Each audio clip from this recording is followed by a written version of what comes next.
Bem, voltamos, estamos retornando para a segunda etapa do segundo dia, é o final, né? Já estamos na reta final do nosso evento, sexto seminário de edição científica do PET. Nós teremos agora mais 3 apresentações programadas. Acredito que a gente consiga terminar tranquilamente dentro do cronograma, né?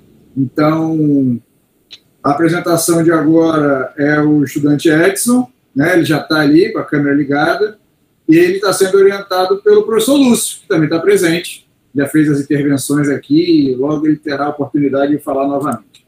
Tá certo? Então, Edson, como você bem sabe, apresentação parcial, você tem 10 minutos, e assim a gente segue. Tá? Obrigado. Beleza, professor, obrigado. Bom dia. Vou apresentar aqui.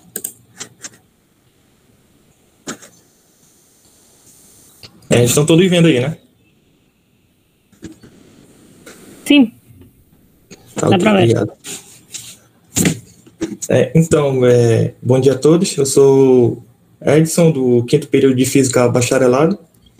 E nesse 6º seminário de divulgação científica do PET, eu trago um tema sobre análise sistemática do modelo cosmológico da inflação caótica, né? Sou orientando do professor Dr. Lúcio Fábio, né? Está presente aí.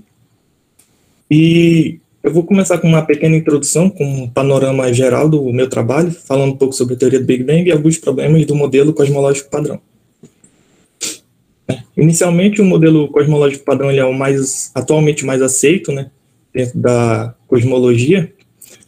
E, né, a gente tem o universo, inicialmente era denso e quente, né, e a gente pode também descrever, né, a velocidade de recessão dele, né, essa expressão aqui, dada pela constante de Hubble e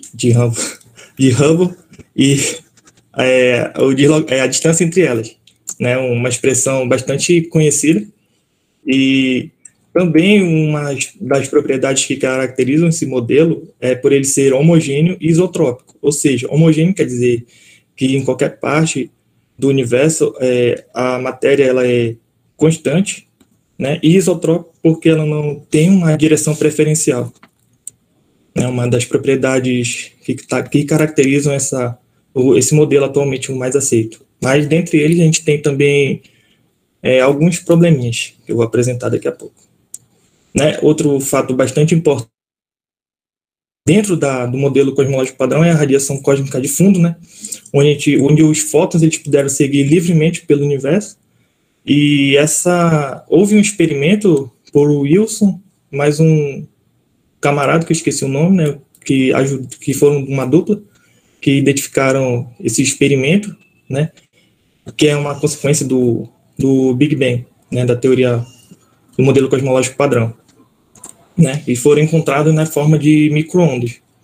Isso aqui é uma imagem do satélite, né, do COB, que é um nome, assim, vulgar, né, mas o que eu estou chamando, né, essa imagem que ela foi tirada da NASA, e alguns problemas que eu vou apresentar sobre esse modelo, o cosmológico padrão, né, que é o problema do horizonte e o problema da planicidade, né, que se refere ao do horizonte, se refere a certas regiões que não estariam em contato casual no universo primordial, né, e não poderiam apresentar a mesma temperatura. Esse é um dos problemas que o modelo cosmológico padrão não consegue explicar, né. Entretanto, a gente vai ter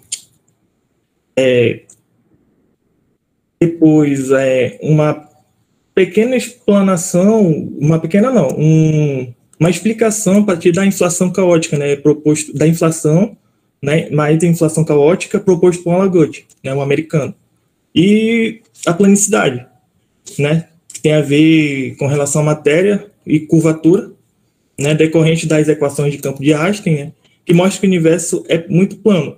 Esse ômega aqui é a densidade do universo, né, um parâmetro bastante conhecido, que também dentro do modelo cosmológico padrão ele não consegue explicar em si, né? Por isso que vai vir a inflação caótica para tentar de forma elegante explicar essas duas questões.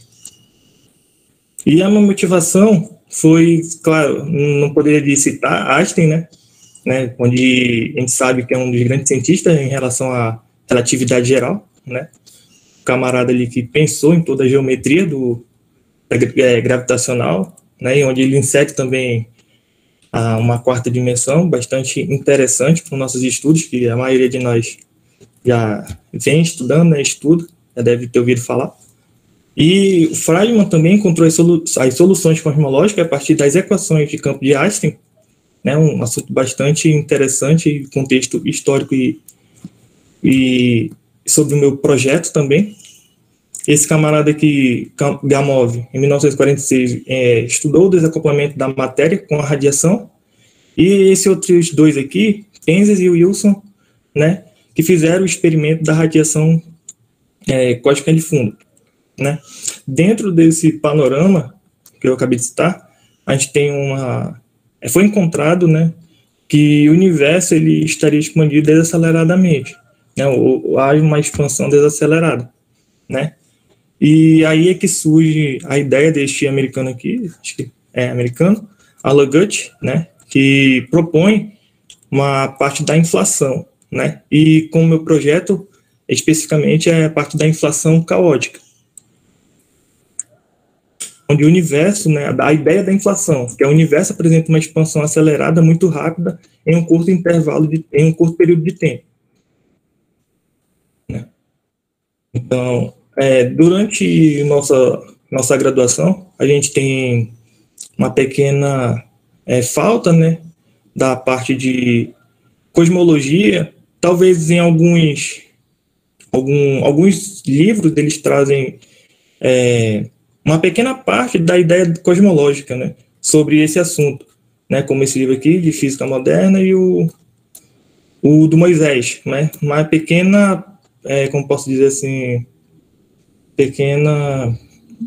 um capítulo apenas, né, não aprofunda, muitas vezes a gente não vê a parte de cosmologia em si, que é uma coisa que me intrigou bastante, né, eu acho que intriga muita gente estudar cosmologia. Quando se fala em universo, né, eu acho que surge um impacto na pessoa, né, falar só de universo a pessoa já acho bastante interessante, acho que motivou bastante a estudar cosmologia, a origem, a formação de como que as coisas até o agora, né.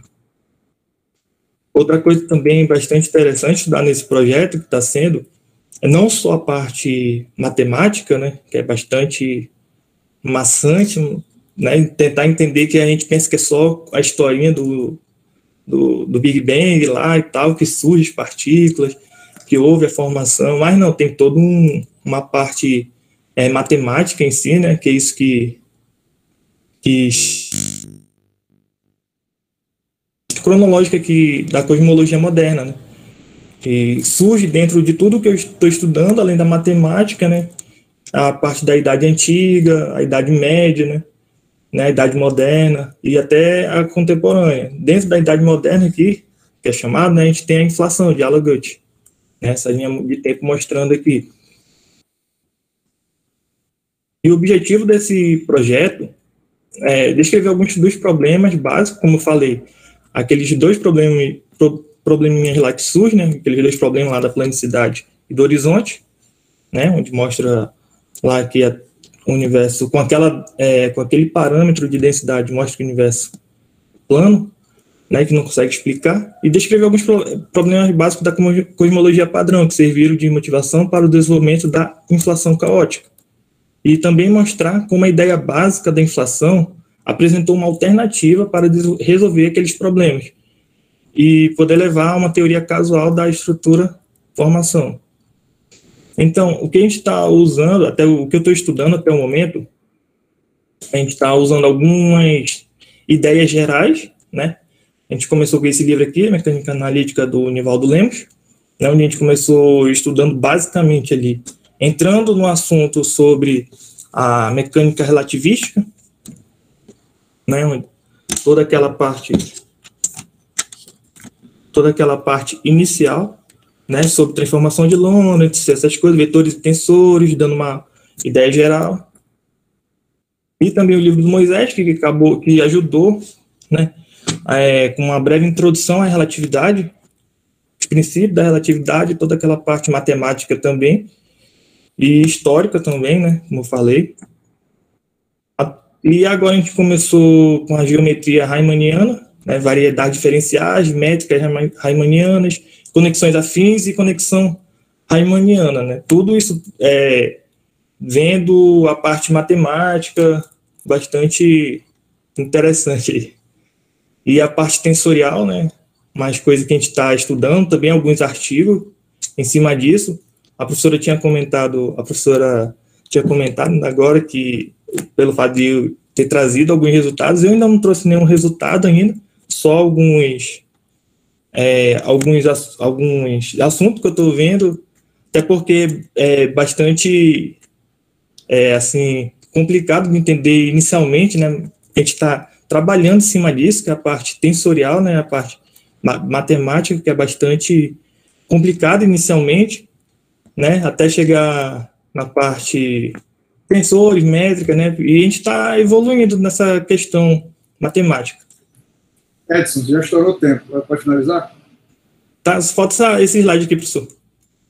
Esse aqui é a última que a gente está estudando, a gravidade e geometria, né? As equações de Einstein e cosmologia relativística. Os assuntos, eles estão sendo apresentados com o professor Lúcio, né? E a minha referência são essas aqui. E no final a gente vai fazer um artigo, né? Tentar fazer um artigo e apresentar no 7º Seminário de Iniciação Científica. Isso aí. É isso aí. Obrigado, Edson. Me limiaram um pouquinho, né? Mas foi ótimo. Vou passar a palavra aqui para a banca. A professora Silvina já foi escalada para começar. Então, tá com a palavra, senhora. Bom dia, Edson, tudo bem? Bom dia, professor. Ótimo. Bem, eu gostei bastante da sua apresentação. Eu fui fazendo anotações enquanto você falava e você foi me respondendo depois, porque, por exemplo, do início eu ia te perguntar, tá, e que tipo de trabalho você vai fazer, certo? Porque você já foi direto no modelo cosmológico padrão e tudo mais, e depois no final você foi se respondendo, porque apresentou a justificativa, a metodologia, certo? Então, eu ia te perguntar isso, né, que tipo de trabalho, onde se enquadraria seu trabalho, mas no final você acabou respondendo, certo? Sim, sim. Aí o nome que você tinha esquecido junto com Wilson era Penzias, né? Penzias e Wilson. Isso. Está passando um caminhão, me aguardem um pouquinho. Nossa, aqui quando passa, eu tenho aqui na minha frente já está a rua, né? Diferente de Marco, que está no outro quarto, né? Mas aqui eu ouço como se estivesse passando aqui. Enfim, e estacionou bem aqui. O que eu queria comentar, para quem não é da área, que Penzias e Wilson, na verdade, tiveram sorte, né? Porque eles não fizeram experimento para detectar a radiação cósmica de fundo, não. Eles estavam fazendo outro tipo de experimento de telecomunicações, não conseguiam eliminar o ruído e resultou que aquele ruído nada mais era do que resíduo, vamos dizer, da grande explosão. Bom, para ser bem... Então, eles tiveram sorte. Não é que eles estavam buscando ou fazendo estudos cosmológicos, certo? Outra coisa que você falou, eu estou só comentando, né? A pessoa gosta de comentar. Outra coisa que você falou é que no curso de vocês de bacharelado, certo? Não tem tanto essa proximidade com cosmologia. E aí eu vou te dar, talvez, um choque de realidade. Na maioria, não, certo? Não é uma falha do curso de bacharelado, do FAN, não sei o quê. Não, acredito que na maioria dos cursos de física não tenha essa proximidade com cosmologia. Quais são os três, a tríade, vamos dizer? Mecânica quântica, mecânica estatística e eletromagnetismo. Forte tem que ser isso, né? Tipo, pá, isso que o físico não pode, neste momento do mundo, não saber, certo? E aí acaba que você acaba sabendo um pouco da relatividade no final do eletromagnetismo, mas não entra em relatividade geral, nem aí, certo? E física nuclear está comentando aqui, nem física nuclear, comenta Rubens, né? Eu acho que também vai depender um pouco da universidade, de qual é a linha, tipo, a faculdade, qual é a linha em que eles são mais fortes, isso com certeza. Mas eu duvido que tenha, sei lá, dentro de um curso regular, algo que te introduza na relatividade geral, geral mesmo, né? Dos meus colegas, quando eu era estudante, muitos deles sabiam geometria diferencial, porque também faziam matemática. Que lá onde eu estudei, você podia fazer mais de um curso em paralelo, certo? Então, eles estudavam bacharel em matemática, bacharel em física, então eles sabiam geometria por causa da matemática, aquela proximidade, né, com a geometria diferencial. Uhum. Quando eu fiz a graduação, eu conversei com o professor que me orientou antecipadamente, e aí eu lhe disse que eu tinha interesse na área dele, e aí ele me disse, se assim você faz esta disciplina optativa. Então, antes de eu começar a trabalhar com ele, eu já fiz as disciplinas optativas que me encaminhavam àquilo, né? Mas não tinha esse programa que vocês têm aqui, que é fantástico, né? De você trabalhar com a iniciação científica. Foi meio como que em paralelo, né? Então, só esse comentário que eu acredito que na maioria dos cursos de física regulares, né, assim, não tenha essa proximidade e a gente tem que correr atrás. Se você gosta, tem que correr atrás. E talvez para quem faz matemática, né, para quem faz o bacharel em matemática, esteja até mais próximo do que a gente, né? Pelo menos a parte mais robusta acaba já sabendo, né? Obviamente não vai saber a parte física, mas esse comentário, sim. E depois, por fim, eu queria bem parabenizar pelo trabalho, porque trabalhar com inflação é uma coisa bem complexa, né? Tentar resolver primeiramente, já entrar em modelo cosmológico padrão, é um negócio complexo, entender os problemas do modelo cosmológico.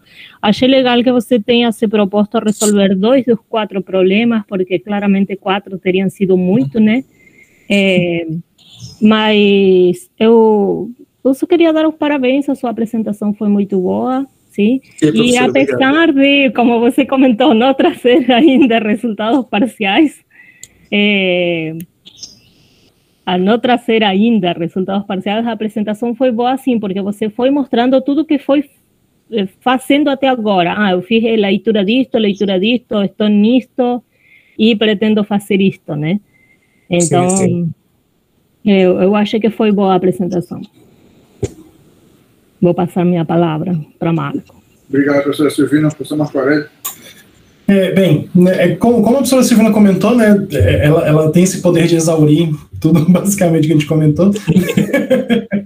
Não, mas eu reforço isso, né, que ela comentou, que justamente você colocou que eu não trouxe nenhum resultado, mas o levantamento bibliográfico e toda essa pesquisa inicial que você está fazendo já é seu resultado, né? Porque, como ela comentou, né, o seu trabalho ele é um trabalho que ele é muito profundo, né, no sentido do conteúdo, né, você quer resolver um dos problemas do modelo cosmológico padrão, que é o problema, que é justamente o problema do universo primordial, né, como é que ele se desenvolveu naquele ponto. Então, bem, eu tenho que entender primeiro relatividade geral, para fazer cosmologia, para construir o modelo padrão, para saber os problemas dele e daí resolver. Então essa jornada aqui, você já está fazendo, né? E aí, como a Silvina comentou, né, a gente, infelizmente, até você apontou, né, que a gente não tem bibliografia específica, né, disso em português, né? A gente tem alguma coisa pulverizada no Moisés, que é justamente a proposta do curso, né? E algumas coisas, em alguns livros de física moderna, porque isso é entendido, né, para a gente como física contemporânea, né, física moderna, e a parte matemática, ela está bem consolidada, né, qualquer bacharelado de matemática com curso de geometria diferencial, você já consegue desenvolver bastante esses conceitos, né? Então você está fazendo isso, né? Então, não se preocupe que você já tem resultados, né? Que é o seu progresso no processo, né? E é uma coisa que é interessante, né? Que eu até queria destacar que você colocou bem quando você colocou aquele diagrama apontando, né, a história, né? Que até você usou um termo que foi legal, que cosmologia não é só a historinha que a gente conta, né? Isso, né? Isso. Que é justamente essa questão da cosmografia, né? Da cosmogonia, né? Que por muito tempo, né, a própria astronomia ela tem essa questão, né? Até o começo do século XVII, século XVI, XVII, né, que a gente não tinha essa separação entre astronomia, astrologia, o próprio entendimento de ciência era tudo muito junto, né? Então tinha essa historinha, né? Aí depois é que a gente começou a ter ferramentas para poder investigar isso de forma física, né? E eu gostei muito que você trouxe isso, né? Cosmologia não é aquela historinha, né? É você fazer a investigação, né, desses problemas. No mais, eu tô ansioso pelo resultado final, porque inflação é uma coisa que eu gosto muito, né? A Silvina é especialista em inflação caótica, então foi até o trabalho de conclusão de curso dela também. Eu tô vendendo o peixe dos outros, né? Então, de novo, foi uma boa apresentação, né? Como a Silvina comentou, teve algumas escolhinhas assim, né, de algumas inversões, mas deu para elucidar bem o que você quer, o que você está fazendo, o que você já fez e onde você vai chegar. Isso é ótimo, né? Porque mostra bem que você está entendendo o processo como um todo, né? Então, muito obrigado, né? Eu fico feliz pelo trabalho. Imagina, eu que agradeço. Sou Igor. Obrigado, professor Marco Aurélio, pelas considerações. Agora passa a palavra para o orientador, professor Lúcio. Bom, primeiramente, agradecer as considerações dos colegas que fazem parte do projeto de estudo de inflação aqui no IFCET, né? Esse projeto de iniciação científica está incluído no guarda-chuva dos projetos de iniciação científica que fazem parte do nosso projeto, né? Vou dizer também que aprendi inflação caótica com a professora Silvina, então ela é a minha professora aí de inflação caótica, né? Nossa, né, Marco? Também a gente só sabia geometria, né? E aí E olha lá, né? Vamos lá. Bom, primeira coisa que eu gostaria de dizer é o seguinte, que eu não vi o trabalho que foi escrito e nem vi a apresentação. Houve aí um problema de comunicação com o Darlan. Da próxima vez, eu vou pedir para o professor Igor que suspenda, porque eu não assinei nada disso que entrou aí. Mas eu tive a oportunidade, em algum momento que eu estava ali perdido, o Darlan mandou alguma coisa para mim e disse: professor, isso aqui é a apresentação que eu fiz. Aí eu olhei, cara, tira aí um bocado de coisa. Porque é o seguinte, apesar do trabalho, né, inicial, o projeto conter, né, todos esses elementos, são elementos que ainda são muito preliminares para ele. Então, ele falar de inflação ou de modelo padrão, que é o assunto que a gente está estudando agora, e coisa bem inicial, eu fiquei muito temeroso. Ele meteu aí umas coisas, né? Além do, por favor, geometria riemanniana. Não é, como é que você falou aí? Riemanniana. Riemanniana. Né? Não, mas passa. Eu já desisti já. A gente deixa passar batido. Aqui. Eu tenho um aluno que, quando está apresentando, fala de Lorenz. Não fala Lawrence, ele fala Lawrence. Que diabo é isso, né? Mas tudo bem, uma hora a gente aprende. Eu lembro que quando eu apresentei minha monografia, que eu fui falar de Weil, eu falei Will, né? Isso aqui é o tensor de Will, tu lembra, Marco? Eu não sei, aí eu coloquei na minha monografia, né? Ele dá a maré do campo gravitacional e eu não sei o que é isso, né? Aí o Marco olhou a minha monografia e falou: porra, bicho, não falou nada sobre esse merda desse tensor. Eu digo: pô, tava na graduação, não tinha ninguém para me ensinar isso aí, foi sorte que eu coloquei, alguma coisa pois lá. Né? Mas e também dizer que ele tirou o principal objetivo do trabalho dele, né? Porque se vocês me conhecem, tem sempre uma trinca de objetivos. Então ele tirou o principal objetivo do trabalho dele, né? Ainda bem que a banca interpretou, né? Mas o principal objetivo do trabalho dele é construir uma monografia acessível à graduação sobre inflação, né? Então é um objetivo que se encaixa dentro da divulgação científica a nível de graduação.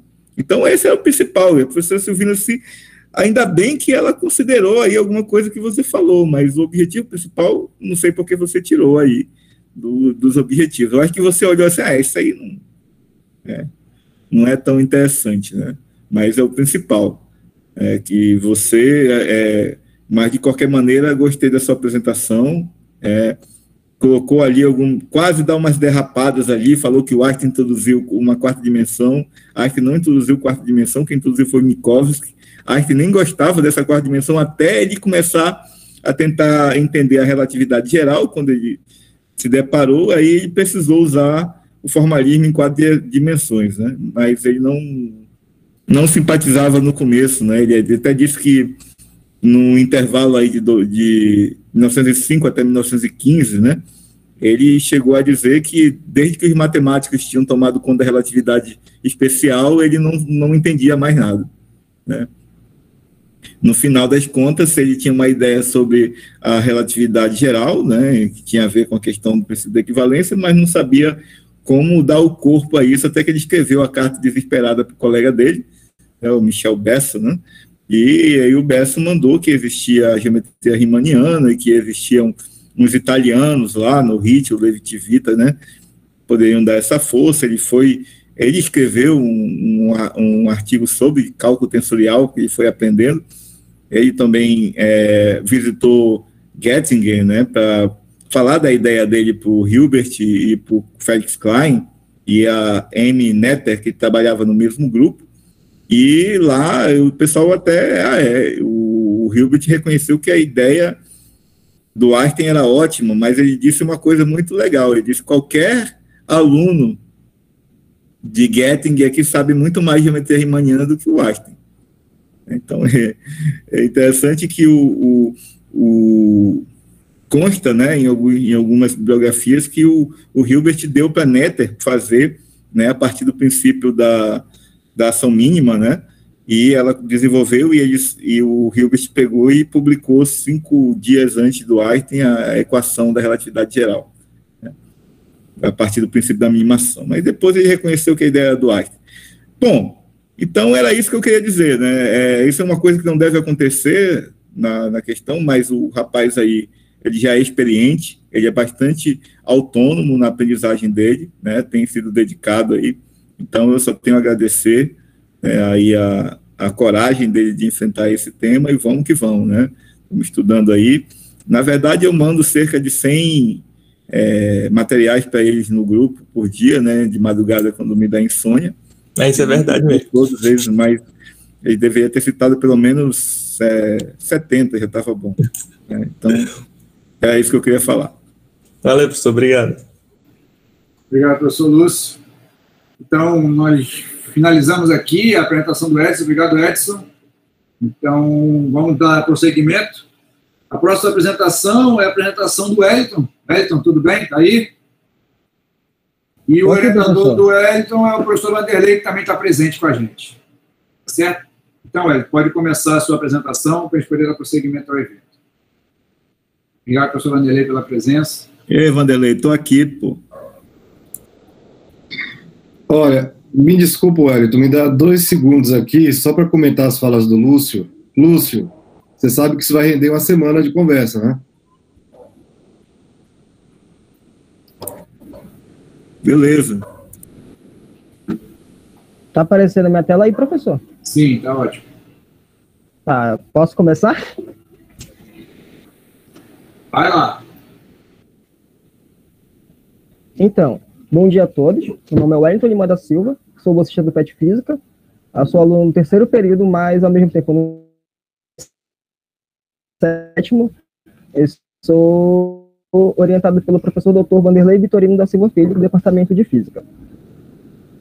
O assunto do nosso trabalho é História e Filosofia da Ciência como súdica para o ensino da teoria da relatividade geral. E como justificativa para esse projeto, nós temos a abordagem simplificada da física ainda está no velho formalismo matemático. E o que veio para ter nossa situação?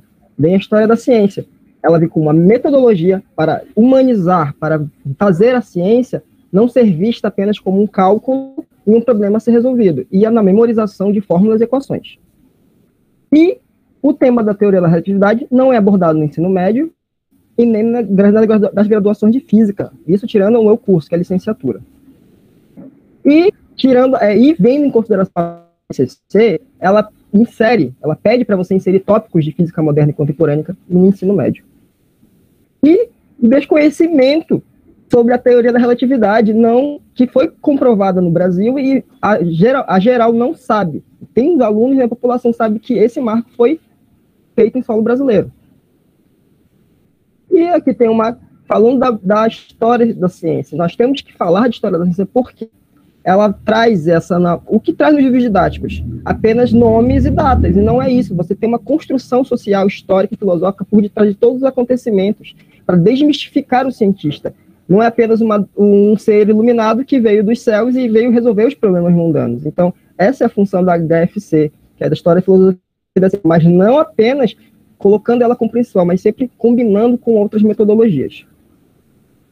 E os objetivos desse trabalho são, em geral, elaborar uma sequência de proposta didática usando a HFC como subsídio para o ensino da teoria da relatividade, mas isso é focado para o ensino médio e também para a graduação. Os objetivos específicos temos fazer um resgate histórico desse evento de Sobral, que aconteceu no Ceará em 1919, fazer uma transposição didática acerca dos conceitos que englobam a teoria da relatividade geral e combinar a HFC com as diversas metodologias, com as TEDx, onde nós temos as simulações com a experimentação que tem como fazer a gravidade comprovada por experimentação de baixo custo, e não podemos descartar o formalismo matemático, que está presente ainda. E, como as TEDx, nós podemos usar uma simulação, que tem como você usar a realidade virtual para simular o exato momento do eclipse de Sobral. E para que essa proposta seja relevante para o professor que vai utilizá-la. A metodologia que estamos usando, por enquanto, é o levantamento bibliográfico acerca do história e conceito da teoria da relatividade geral. E por que uma sequência didática? Desculpa que eu pulei essa parte. É uma forma de organizar metodologicamente, de uma forma sequencial, atividades que ajudam a melhorar a interação professor-aluno com o assunto que vai ser abordado e todo o seu entorno, porque a física moderna e contemporânea faz parte do nosso dia a dia. Então, algo que tem que ser abordado, tanto no ensino médio quanto na graduação. E o levantamento histórico do evento de Sobral, seus antes, durante e depois. A seleção de fontes da história da ciência, primárias, secundárias e terciárias, porque nós não podemos falar de um tema sem ver o que o autor, que Albert Einstein, fez. Os seus textos originais são fontes primárias, as fontes secundárias são os textos estudiosos acima das descobertas de Einstein, acima da sua teoria, e as terciárias são os artigos que falam das abordagens, das sequências didáticas de teoria da relatividade geral, que tem vários que eu estava lendo, então são vários que tem, mas não nessa parte focando muito na história e filosofia da ciência. A combinação com a metodologia, como eu disse, temos que fazer essa combinação, porque, por mais que eu esteja utilizando a HFC, ela não é a base, mas ela sempre é um atenuante que, combinado, melhora o processo de ensino-aprendizagem do aluno. E tudo baseado na teoria da aprendizagem significativa de David Alsop, porque nós temos que, o aluno, no ensino médio, tem que ter um conceito de gravitação, para a gente poder introduzir a teoria da relatividade geral, assim como os alunos da universidade já têm noções de física moderna 1 e física moderna 2. E vamos falar um pouco da teoria da relatividade geral. O que ela engloba? A partir das ideias de Newton, Einstein propôs a teoria da relatividade e, a partir disso, ele viu que a gravidade podia distorcer a matéria em curva. Como aqui está no GIF, ele mostra que a matéria em curva o espaço-tempo na malha, e quanto maior for a massa do corpo, maior encurvará o tempo ao seu redor. Você vê que a malha aqui, aí tem um planeta orbitando, e tem uma experiência com baixo custo que mostra isso perfeitamente, usando um lycra, etc. Aí vem também que ela também, a luz, também há uma curvatura dessa luz, desse campo gravitacional. E essa teoria, ela deu ideia para desenvolvimento dos buracos, da ideia de buracos negros e no funcionamento do nosso GPS. Que se valeu para as ideias da princípio da equivalência e outros essa ideia veio para mudar a física. Você tinha a teoria de Isaac Newton que foi atualizada com as ideias de Albert Einstein. E eu falei sobre a posição, o que a luz, ele a massa gravitacional do Sol, ele dá um ângulo de deflexão aqui. A gente vê que isso na posição das estrelas. Aqui tem a posição real de uma estrela, o campo gravitacional do Sol, aí vem o raio incidente, e sempre esse campo distorce. Está usando um ângulo de diversão, ou seja, a posição real dessa estrela está aqui, e a vista da Terra numa posição diferente. Isso, aí tem as fontes aqui da imagem. E por que um eclipse? Eles tiraram o eclipse por quê? Porque ele pode ser fotografado, as estrelas podem ser fotografadas durante o dia, próximos à presença do Sol, coisa que a gente não pode... E é um eclipse total, nunca é um eclipse parcial. E em busca desse eclipse perfeito, os astrônomos e cientistas fazem as previsões, e Henrique Morizzi, que na época era diretor do Observatório Nacional Naturalizado Brasileiro, entrou em contato com Eddington e Dyson e fizeram as previsões para que haveriam lugares específicos para essa observação. Os lugares-chave foram Sobral, no Ceará, indicado por Henrique Morizzi, e a Ilha do Príncipe, na África. E Eddington foi para Príncipe, enquanto Dyson pediu para Davidson e Crommelin irem para Sobral. Aqui tem uma foto da expedição de Sobral, e nisso a gente tem que ver, porque naquela época, foi em 1919, eles não tinham a tecnologia que temos agora, então eles usavam a fotografia para análise astronômica. Ou seja, você vê uma atualização de técnicas, a tecnologia deles era a fotografia. E o estudo da espectroscopia da coroa do Sol. Aqui tem uma imagem de chapa fotográfica, que temos da expedição de Sobral. Foram feitas 27 fotos, algumas foram utilizadas, e eles deram E lembrando que esse evento ele não é muito citado, que foi feito no Brasil. Por quê? Porque Eddington era mais famoso da época, então o que tem de artigo falando desse conteúdo são os conteúdos que tem falando de Eddington, que foram feitos na Ilha do Príncipe, sendo que, pelo ângulo de deflexão que Einstein calculou, num experimento mental, as fotografias de Sobral chegaram mais próximos que as fotografias da Ilha do Príncipe. Porém, não é muito citado, como se não existisse, como se o cara era mais famoso e foi feito por lá. E ao medir sua visita ao Brasil, o que ele disse? Em 1925, ele, no Rio de Janeiro, perguntaram sobre a descoberta da teoria da relatividade. E lembrando que ele tinha, nesse tempo, ele foi formulado e começou a estudar em 1905, na época ele tinha 26 anos, estava fazendo sua tese de doutorado e trabalhava no escritório de patentes. E perguntaram dele sobre essa teoria da relatividade geral. E ele disse: a teoria que a minha mente formulou foi respondida pelo ensolarado céu do Brasil. E aqui tem um cronograma de atividades, em que estão fazendo um levantamento bibliográfico para montar essa sequência didática. Então, nós temos que pegar essa discussão com os alunos sobre todo o resgate histórico, e fazer essa transposição didática para depois colocar a experimentação, a realidade virtual e as TEDx. Então, a gente não tem, vai seguir um passo para a sequência ser fundamental para o uso do professor.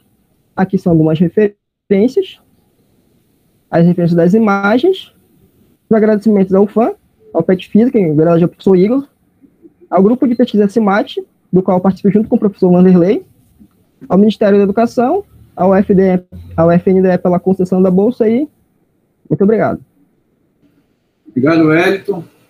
No limiar, já estava para falar, opa, tá para estourar o negócio aí. Aí quando eu vi aparecer no cronograma, eu falei, já está terminado. Parabéns, Wellington. Então, eu vou passar a palavra para o professor Marco Aurélio, fazer as considerações. Bem, bom dia de novo, né? Então, vamos aqui, né?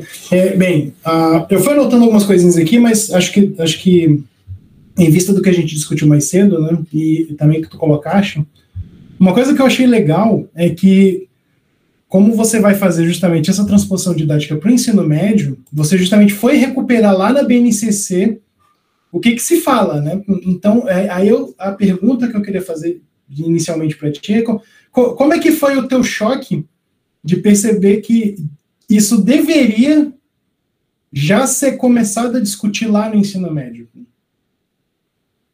Professor, na verdade, ele já é indicado desde o documento norteador do PCN, indicado você ter tópico difícil, mas aqui no Amazonas não se aplica, não sei o porquê da Secretaria de Educação não aplicar, porque em vários vestibulares do Sul, Sudeste, Centro-Oeste, você tem vestibulares de Física Moderna e Contemporânea, então eles conseguem lecionar e aqui não conseguimos.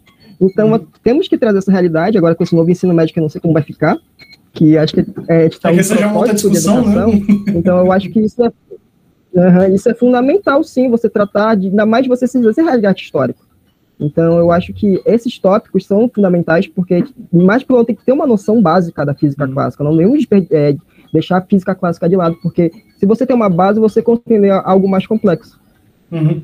Não, pois é. Justamente respondendo, professor. Não, eu justamente te perguntei porque foi até a apresentação do Darlan anteriormente, né, que você tem essa lacuna, né, de conhecimentos dessa parte da física moderna, né? Você fala bastante de mecânica quântica, né, de física de estado sólido, mas você tem essa lacuna nas teorias da relatividade, né? Então, um aluno de licenciatura, por exemplo, quando ele volta para o ensino médio e se depara, como você falou, né, tanto com os parâmetros curriculares quanto a nova BNCC, ele percebe esse problema, né? Você, poxa, então, como é que a gente faz isso, né? E uma outra coisa que eu queria mais comentar, né, é, como tu falaste, né, a validação, né, a primeira validação da relatividade geral vem justamente com esses experimentos. E é uma coisa que eu acho fantástico pegar esse evento como um objeto de transposição, porque nem todo mundo sabe que o Einstein veio no Brasil, né? Quem sabe não entende bem o que aconteceu, né? As pessoas ficam em choque, né? Eu mesmo vou me usar de exemplo, eu fiquei em choque quando eu falei, como assim? O cara veio aqui, né? Tudo que a gente tem de relatividade geral, que foi validado inicialmente, o cara fez aqui no Brasil, ele veio aqui, né? As chapas são fantásticas, a da Ilha do Príncipe são horríveis, né? Não sei se você chegou a ver, né? Então, professor, inclusive, houve 2 expedições antes da de Sobral, que deram falhas. E, inclusive, a de 1912 foi em Minas Gerais. Sim. Pois é, não, e isso é legal, né? Como o Caio lembrou aqui, que teve a da Crimeia, né, que foi em 1914, eu acho, 14 não, acho que foi 17, se não falha a memória, que teve justamente a Revolução Comunista, que deu problema, né? Mas essa parte do resgate histórico, isso é bem legal, né? Eu fico feliz de ter essa proposta, né? Você delineou bem ali os objetivos e a questão da própria justificativa, né? E eu estou ansioso pelo resultado final, né? Obrigado, professor. Nada. Sou Igor. Obrigado, professor Marco Aurélio. Passa a palavra para a professora Silvina. Sim, eu queria também só fazer alguns comentários, se isso ficou claro, né? Inclusive desde o título, né, que você se propõe fazer uma sequência didática, né? Então, como o Marco comentou, voltar para... É interessante você voltar para o documento que rige como é que as coisas no ensino médio devem acontecer, né? Então, a gente vê que é aquele choque, né, de isso deveria estar sendo feito e não está, certo?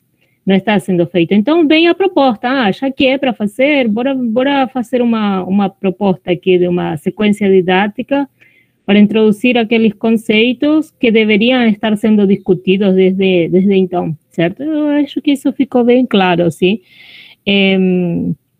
Que mais? Só um comentário, em 2019 se fizeram 100 anos, né, da primeira comprovação. Essa outra coisa, a primeira comprovação, certo? Não é a única, assim, não é que a partir daqui se comprovou a relatividade geral. Não, a relatividade geral tem muitos pressupostos e aí um deles foi comprovar a deflexão da luz, certo? Isso aconteceu em 1919, certo? E agora há pouco a gente teve os 100 anos. E eu voltando para o Observatório Nacional. O Observatório Nacional tem um documentário muito massa sobre a expedição. Não sei se você viu. Você já viu, Wellington? Sim, professor. Inclusive é um dos livros que faz parte da referência. É o primeiro. Ah, tá, não reparei. Mas esse documentário, para quem quiser assistir, é muito massa, porque eles falam assim de como é que foi, né? De como é que foi a obtenção das fotografias. As fotografias, então, não eram como são hoje, certo? Também tem isso, né?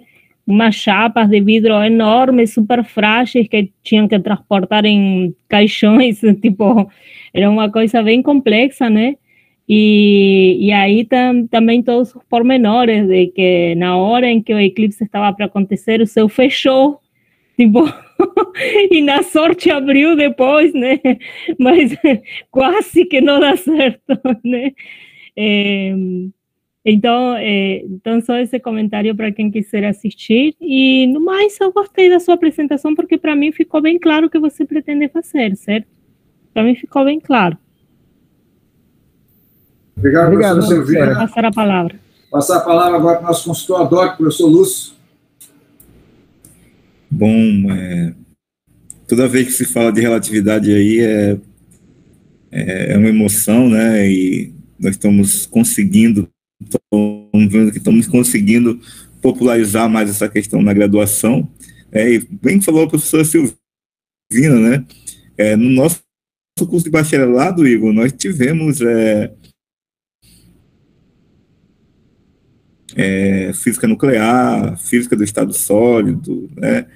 E isso realmente depende muito da área de concentração, né, Isso mesmo. O corpo docente, né? E, de fato, essa lacuna que tem na teoria da relatividade, tanto a restrita, né?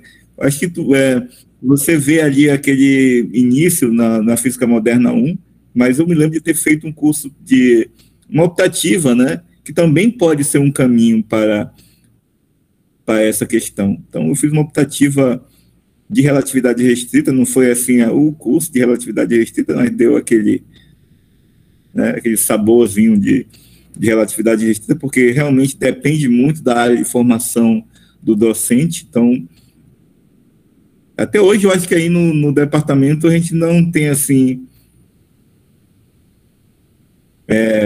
alguém formado nessa área. Não tem mesmo, não. Tem mais nenhum especialista nessa área aqui. Física da matéria. Professor, eu lembro que eu fiz essa disciplina que foi mesmo, até cancelada. Foi o professor Wilson que deu essa disciplina. Estatística.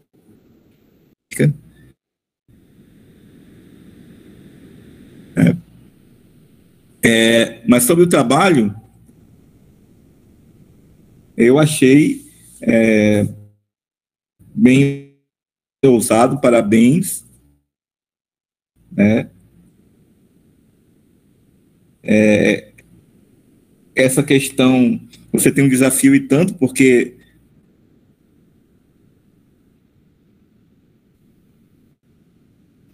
está travando, né? Eu ia comentar, a ver se estava travando só para mim ou está travando o áudio. Né? Travou um pouco o seu áudio, Lúcio. Repete, Lúcio. Oi. Deu uma entrecortada aí. Tá falhando a internet, alguma coisa aí? Você é minha. Foi, deu uma travada aí.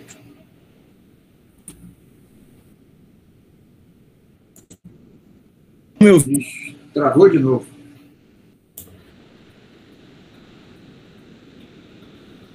Bom, eu estava falando justamente da questão do curso, né, de relatividade restrita e tal. Sim, e o trabalho é usado porque, em geral, quando você...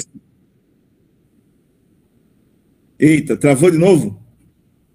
Sim. Deixa eu trocar aqui de entrada, tá? Rapidinho. Pode colocar o Vanderlei aí no lugar. Eu já ia passar a palavra para ele. Professor Vanderlei. Está me ouvindo agora? Estou ouvindo. Manda brasa aí, continua. Vamos ver se vai travar de novo. Está ouvindo ou não? Sim. Agora não. Oi, estão me ouvindo agora? Pode agora confirmar? Sim.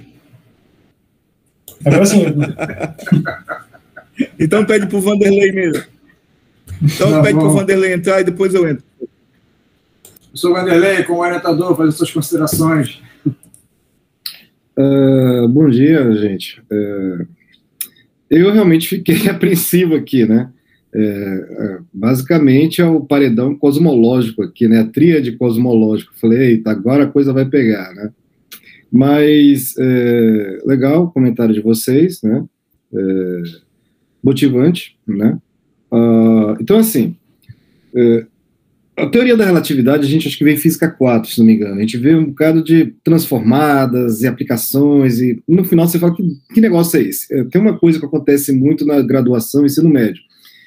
Leis de Newton, Bose-Einstein, seja o que for, elas viram adjetivos de equações. No final, você nem sabe, lei circuital de Ampère. Basicamente, você associa o nome do personagem histórico a uma fórmula, uma matematização. Bem, isso traz um problema epistemológico muito sério, né? Porque fica parecendo que as coisas, aquilo que você está vendo ali na frente, nós, professores, alunos, parece que surgiu daquele jeito na frente daquele personagem. Leis de Newton, você abre o princípio, eu gosto de pegar o básico, leis de Newton, vamos lá. Você abre o princípio, você não tem uma diferencial integral ali. Mas quando você vai ver as leis de Newton, né, uma página você resume tudo em equações diferenciais integrais, né, você vai e abre aquela coisa toda. Mesma coisa na teoria da relatividade.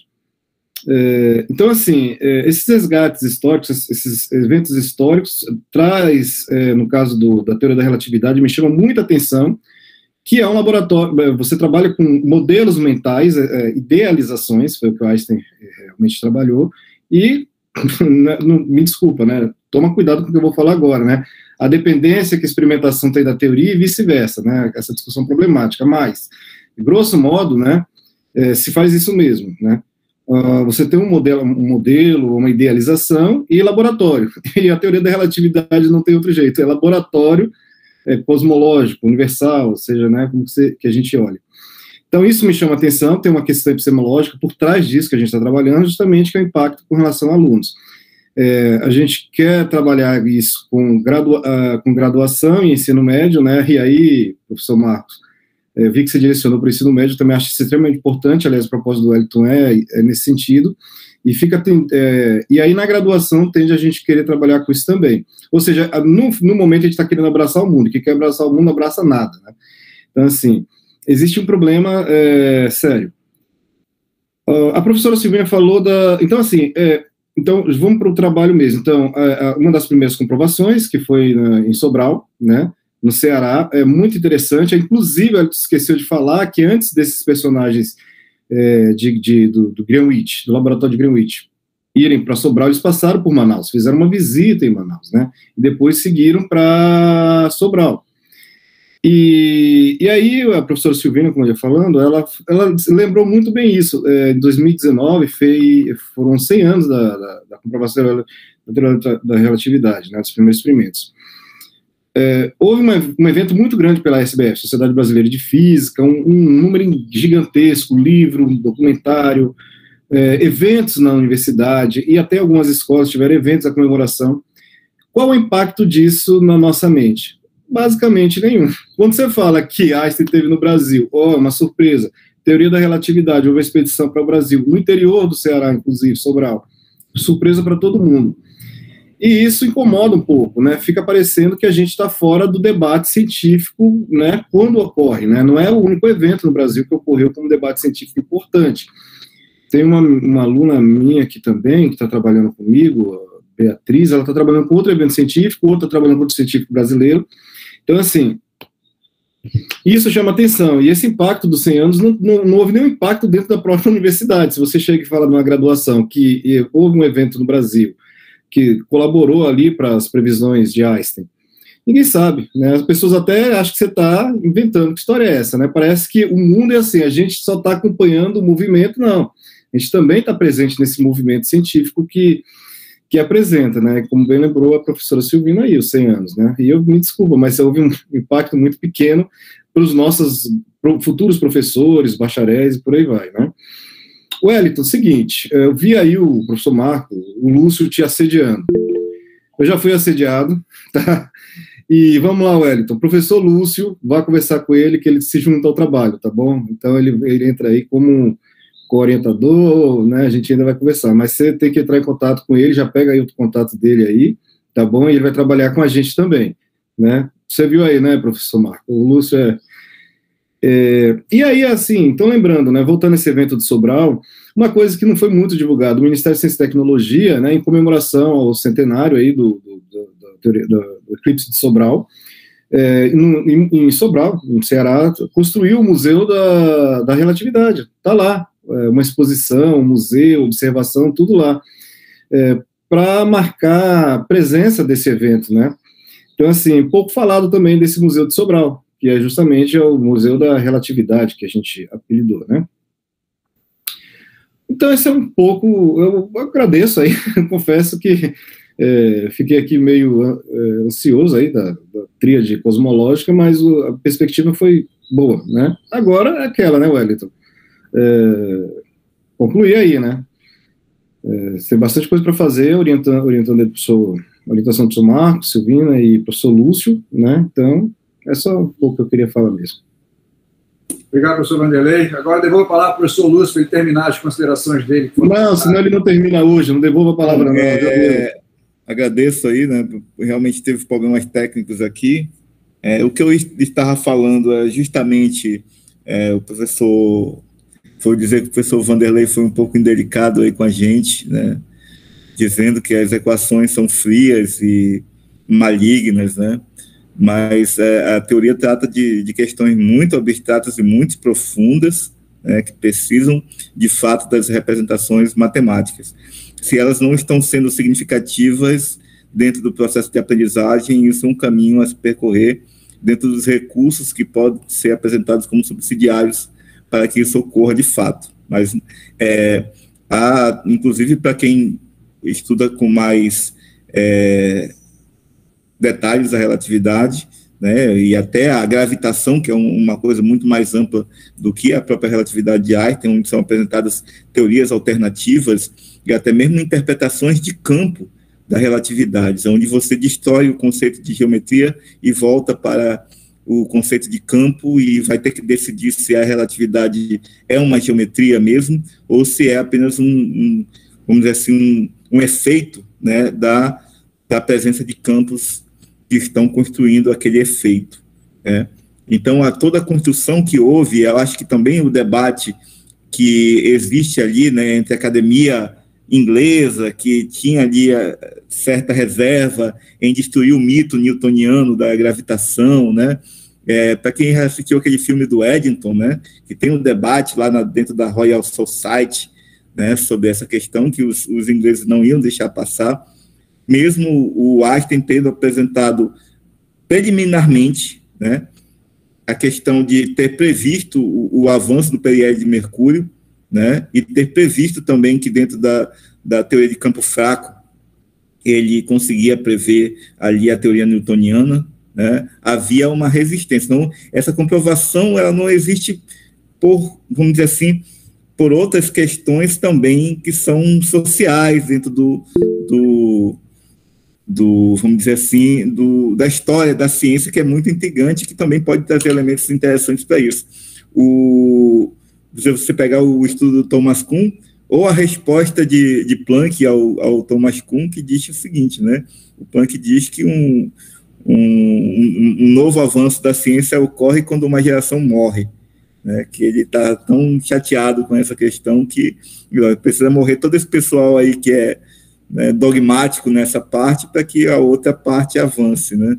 Então, havia ali todo um processo. Mas, como eu digo, fazer sequências didáticas sobre temas avançados é um tema desafiador. Por quê?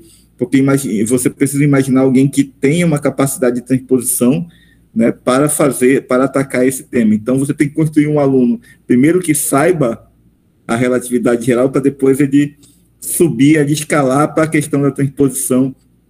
E aí vem mais um problema, né? Ele apresentou a questão do experimentozinho, né, dessa analogia que se faz ali do colchãozinho, que ele deforma.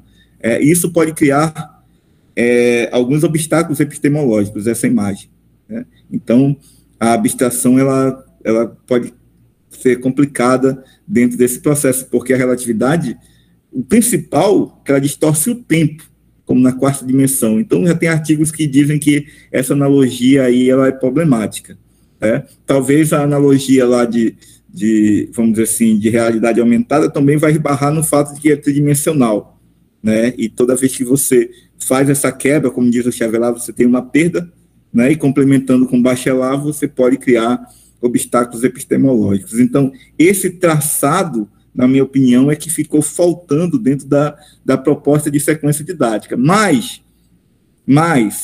eu percebi que o trabalho de vocês vai investigar a possibilidade de construção de sequência didática.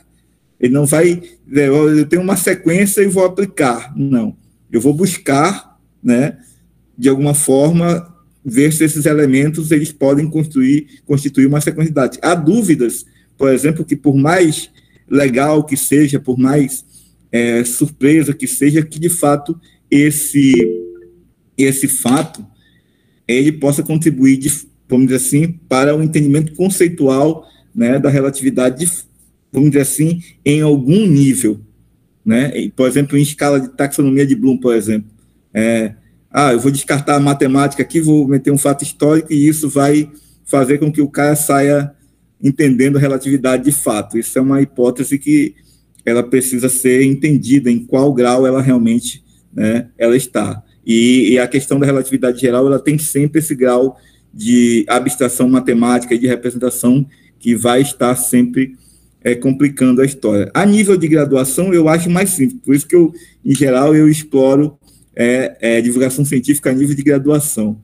Mas, como eu faço parte do mestrado profissional, nós temos, e o Vanderlei também, né, tentado, né, vamos investigar, né, se esses fatos subsidiários, como é que eles podem contribuir ou não para isso. Eu acredito que exista, sim, um grau de contribuição, um grau de motivação aí, e que possa conduzir o aluno por dentro de um percurso em que ele olha para a história e entende como a teoria foi formulada e o que ela necessitaria, qual era o fenômeno que estava ali, mas é necessário clarificar esse processo. Então, esses são aí os meus dois centavos aí de contribuição. E depois a gente vai conversar muito aí, o Wellington, o Vanderlei, se assim for, e vamos formar até uma linha de pesquisa dentro dessa área.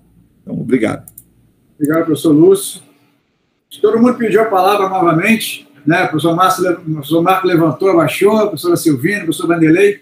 Pessoal, vou dar a palavra para todos, mas eu gostaria que fosse objetivo, porque ainda tem mais uma apresentação, né? E para poder, né, nós temos um pouco de liberdade para poder aprofundar o próximo tema, vamos tentar não também se estender demais nisso aqui, tá certo? Então, o professor Marco Aurélio pediu a palavra primeiro. Não, na verdade é só um comentário rápido, né? Porque esse debate por si só todo ele é muito instigante, né?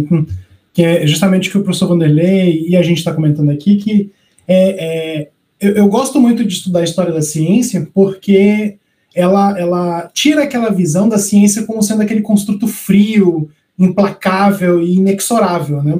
Ele mostra que a ciência é feita por pessoas, né? E são produtos do tempo, né? Então, à medida que a história humana vai avançando, a ciência vai avançando e essa coisa vai reverberando, né? Que até o Lúcio lembrou bem, né? Que você tem essa discussão do que é a relatividade geral, se ela é geometria mesmo ou se ela é só uma teoria de campo travestida de geometria, né? E aí, por que tem essa discussão, né? Uma delas é essa questão da figura lendária mítica que é Newton, né, para a comunidade inglesa, né? Então você tem essa questão e eu acho fascinante essa discussão, né? E como essa discussão pode ser usada para ensinar, né, fazer essa transposição e ensinar os vários tópicos, né? É só esse comentário que eu queria fazer, porque eu gosto muito de estudar desse ponto de vista, né? Apesar de eu gostar da visão implacável da ciência também, né? Só essa dicotomia, né?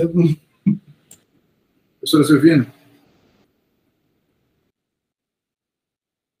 O microfone está desligado, professor. O microfone está desligado, professor. Baixei a mão e não abri o microfone. Só fazer um comentário pequeníssimo, porque o professor Lúcio falou e eu me incomodei naquela hora, só que eu não tomei nota, né? E aí depois passou. Fiquei tão focada no evento de Sobral que esqueci de comentar, que também tinha me incomodado aquela representação, né? Na verdade, não é que me incomode a representação, acho que ilustra bastante bem para uma pessoa que não sabe nada, certo? Mas tem que deixar claro, sempre que você mostrar essa representação de um objeto girando em torno do outro e como deforma o tecido, que lembrar que o tecido é espaço-tempo quadridimensional, não vi, certo? E aí parece uma tela, né? Uma tela. E aí você falou algo de uma lycra ou algo disso, dá para fazer com uma lycra, não sei o quê. É legal a visualização, mas lembrar que não é bidimensional, certo? Que é o espaço-tempo quadridimensional, e aí o que o Lúcio falou, não deforma somente o espaço, vai deformar também o tempo, certo?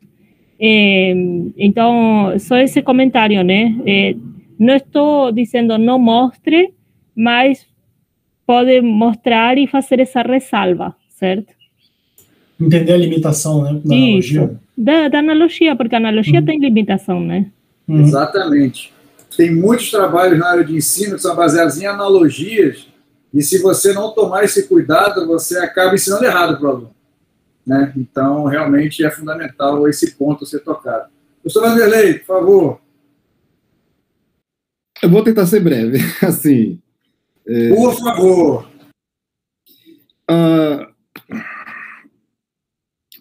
Acho que quando você toca, a professora Marco e a professora Silvina são muito elegantes, né? E compreendem bem a proposta do que é a história da ciência. Entretanto, parece que a história da ciência está muito associada a um tipo de história que os próprios historiadores trabalham, que é essa coisa de ficar decorando data, nasceu, morreu e coisas básicas. Não, é muito mais do que isso. Inclusive, dentro da própria história, questões internalistas, externalistas, que a gente trabalha na história da ciência, né, a gente vem trabalhando e tirando esses conceitos. Então, infelizmente, às vezes a história depende da formação que a gente tem, a história pode ter tido algum tipo de impacto tão negativo que ficou enraizado o que é a história. Quando a gente fala de história da ciência, história da física, e como físicos, a gente está trabalhando com questões internalistas, ou seja, nós físicos dominando a matemática, os conceitos, as representações. E quando a gente fala da história da ciência, né, no caso, depende do qual grau que você quer trabalhar. Então, assim, o conceito e a matemática, ela não foge do debate, né? Então, assim, inocência dizer que estamos trabalhando na história da ciência no nível tão básico que a gente basicamente nós estamos contando historietas. Não, isso é inocência. Se fala isso, por exemplo, eu vi um aluno aqui, bem aqui se comentou, acho que é Rubens, fica claro que no comentário trouxe confusão na cabeça dele. Ele acha que, assim, história da ciência é uma coisa, nasceu, morreu, bateu palma, e matemática é outra. Ou seja, a história da ciência, aí entra uma culpa também, né, são poucos formados nessa área, não tem esse aspecto, não. Ele está achando que são coisas dicotômicas. Não, muito pelo contrário. Por isso, tiveram três alunos do PET aqui trabalhando com história da ciência físicos, né? Historiador pode trabalhar? Óbvio que pode. Eles geralmente trabalham questões externalistas. Então, assim, os modelos matemáticos, e aí a gente vai falar os modelos cosmológicos, os modelos empíricos e tudo mais, faz parte da questão da história da ciência. Vamos deixar claro, senão a gente começa a um reducionismo tão grande que daqui a pouco acontece muito o que o próprio Rubens falou. Ele entendeu como se história da ciência e matemática fossem coisas separadas e parece que nós três estamos aqui. Alguém escreveu, vamos brigar. Não, é falta de compreensão do grande público. Todos os membros da banca deixaram bem claro isso. É bom esclarecer, e por isso mesmo, aqui é PET Física. Dentro do PET Física, alunos de graduação com formação científica, com domínio da matematização, desses modelos matemáticos, estão trabalhando em história da ciência. Se não for assim, né, a gente poderia trabalhar com historiadores de formação também, que trabalham, como eu falei, questões externalistas, né? Então, é só para deixar claro isso, e essa questão da história da ciência parece que não está muito clara, inclusive em algumas falas, né? Então, isso que é importante. E vamos lá, essa matemática, ela não está ausente da história da ciência, ela está fazendo parte, e tem que ter o domínio. O Wellington, ele sabe muito bem, não só o Wellington, como a Priscila e como a Jessie, que está trabalhando com a gente no PET, estão se debruçando sobre, e não é essa matemática do cotidiano que a gente vê na graduação, por incrível que pareça. O Wellington vai ter que entrar na relatividade aí, para além dessa matemática básica que a gente vê no curso básico, ele tem que enxergar mais do que isso. né, as questões da 4D, das 4 dimensões aí, né, que ele está já ensaiando, até ensaiou bem. Então, assim, não se ofendam, né? Agora, vamos lá, gente. A gente chega numa sala de aula e dá as físicas básicas. Simplesmente o aluno baixa a cabeça, copia, no final essa matemática não tem um significado. Eu sempre digo assim, a gente cospe tanto matemática numa aula de física que é melhor o aluno ir fazer matemática e depois ele vem para a física, pô. Que negócio é esse? É ofensa falar isso? Né? Então, é um processo de maturidade que nós temos que passar por formação de professores no ensino médio, mas também como na graduação, a gente tem que ter essa acessibilidade. Alguns alunos falaram aqui, ó, eu queria que tivesse cosmologia na graduação. Que ótimo, olha só, nós, os próprios alunos, estão fazendo um movimento de querer algo a mais do que aquilo que a gente tradicionalmente vem fazendo, né? Entretanto, a matematização não está fora da história da ciência. Se alguém tem esse entendimento, é um entendimento muito inocente, né? Não existe essa dicotomia, né? Ou polarização, a palavra da moda no Brasil, polarização. Não, aqui são os historiadores. São seres inanimados, sem cérebro, que não tem condições de fazer uma conta de 2 mais 2. Nós que estamos na matemática, né, temos a condição de abrir e fechar as equações, né, e aí eu digo, não tem como, esses dois personagens se cruzam dentro da história da ciência, né, então tem que ter significado, né. As analogias, elas sempre são problemáticas, e essas analogias, elas têm a ver, muito bem colocado aqui por vocês, com a transposição didática. Sempre, o que é a transposição didática? Resumindo, é pegar esses saberes produzidos pela ciência que nós estamos fazendo dentro das universidades, de pesquisa, centros de não sei o quê, e trazer para um conhecimento ensinado, que aí vem o defeito na própria graduação, e pior, se a gente não trabalhar isso, o defeito vai acontecer lá no ensino médio, que é a grande distorção de estar acontecendo. Os conceitos da física e essa matematização, a distorção ocorre justamente lá no ensino médio. E aí, quando o aluno chega para a gente na graduação, ele chega, vamos assim dizer, entre aspas, com certos problemas, né? Olhar para a física como questão de fórmula. Então, essas analogias, elas são problemáticas, sim, e tem a ver com transposição, né? Mas e aí, como é que a gente resolve isso, né? Olha só que interessante vocês da cosmologia aí. Como é que a gente coloca esses modelos abstratos, de um nível de abstração 4D, de uma vez assim, o pacote, toma, é 4D, a distorção é essa, as representações são essas, vá lá, enxerga isso aí. No quadro, como é que chama esse negócio? PowerPoint, projetor. A gente levou tempo para se habituar a enxergar aquilo, né, professor Marcos, não é, professora Silvina? Você leva tempo, essas coisas não caem da cabeça, não caem, ó, vi no quadro, tudo bonitinho, né? Isso a gente faz uma representação em 2D, inclusive 4D em 2D. Isso aí já é problemático. Então, assim, como é que a gente trabalha essas analogias, né? Então, bem colocada essa questão da analogia aí com relação a como é que é? Uma lycra, é isso? Né? Que é o modelo que tem se usado bem, uma massa, né? Uma massa densa sobre uma lycra para mostrar, enxergar alguma deformação no espaço, né? Inclusive, o próprio desenvolvimento cognitivo de Piaget chama atenção para a gente dos estados de desenvolvimento mental onde o aluno está sujeito a enxergar ou não enxergar. Inclusive, quando a gente fala do desenvolvimento cognitivo de Piaget, que é para a educação infantil, lá está dizendo, muitos na fase adulta ainda vão ter vamos assim dizer, entre aspas, um certo atraso em enxergar essas abstrações, né? Não pensa que você virou adolescente para adulto, você está enxergando isso, né? Pega um adulto aí, põe um modelo cosmológico, vai ter um problemão só nas representações gráficas, né? Então, assim, eu queria falar um pouco dessa falta de... E é natural isso, gente, essa falta de compreensão, não foi o caso da professora Silvina, nem o caso do professor Marco Aurélio, porque eles deixaram bem claro que compreende, mas, assim, quando eu vi um comentário aqui de um aluno, eu falei... Se você não bate e esclarece, entre aspas, esclarecer, não dá para você falar de história da ciência em 2 minutos. Mas é bom chamar atenção, senão fica aparecendo essas questões... fica parecendo que história da ciência é uma coisa a ser decorada, alguma coisa a ser memorizada, que até os próprios historiadores, já falei, discutem isso, né? E tomar cuidado, né? Quando a gente vê com a história da ciência, os eventos históricos, né, e já falei, os modelos matemáticos, a gente reduz o Einstein. O Einstein, coitado, é o cara que mais apanha. Parece que é o ignorante que simplesmente falou alguma coisa, distorce alguma coisa, aí vem todos os matemáticos. Não, isso aí é anedota. Meu Deus do céu. Aí que entra a história da ciência. As pessoas estão trabalhando com anedotas como se fosse história da ciência. Não, não é. Parece que o Einstein, basicamente, é uma besta-fera falando um bocado de coisa, e chega um bocado de gente. Não, e pior, existe uma palavra que tem que ser falada: anacronismo. Você coloca uma matemática hoje, né? Hoje você tem esses modelos matemáticos, como que, vamos lá, começou a ser gestado aí na década de 60. E aí você coloca nas costas do Einstein que ele deveria saber aquilo lá em 1900, sendo que os caras ainda nem tinham essa percepção. Então, assim, o Einstein é o cara que mais apanha, o cara chamado de ignorante, é o cara que não sei o quê, que não sabia matemática, cheio de anedota, às vezes até usa palavras de autoajuda para o Einstein, né?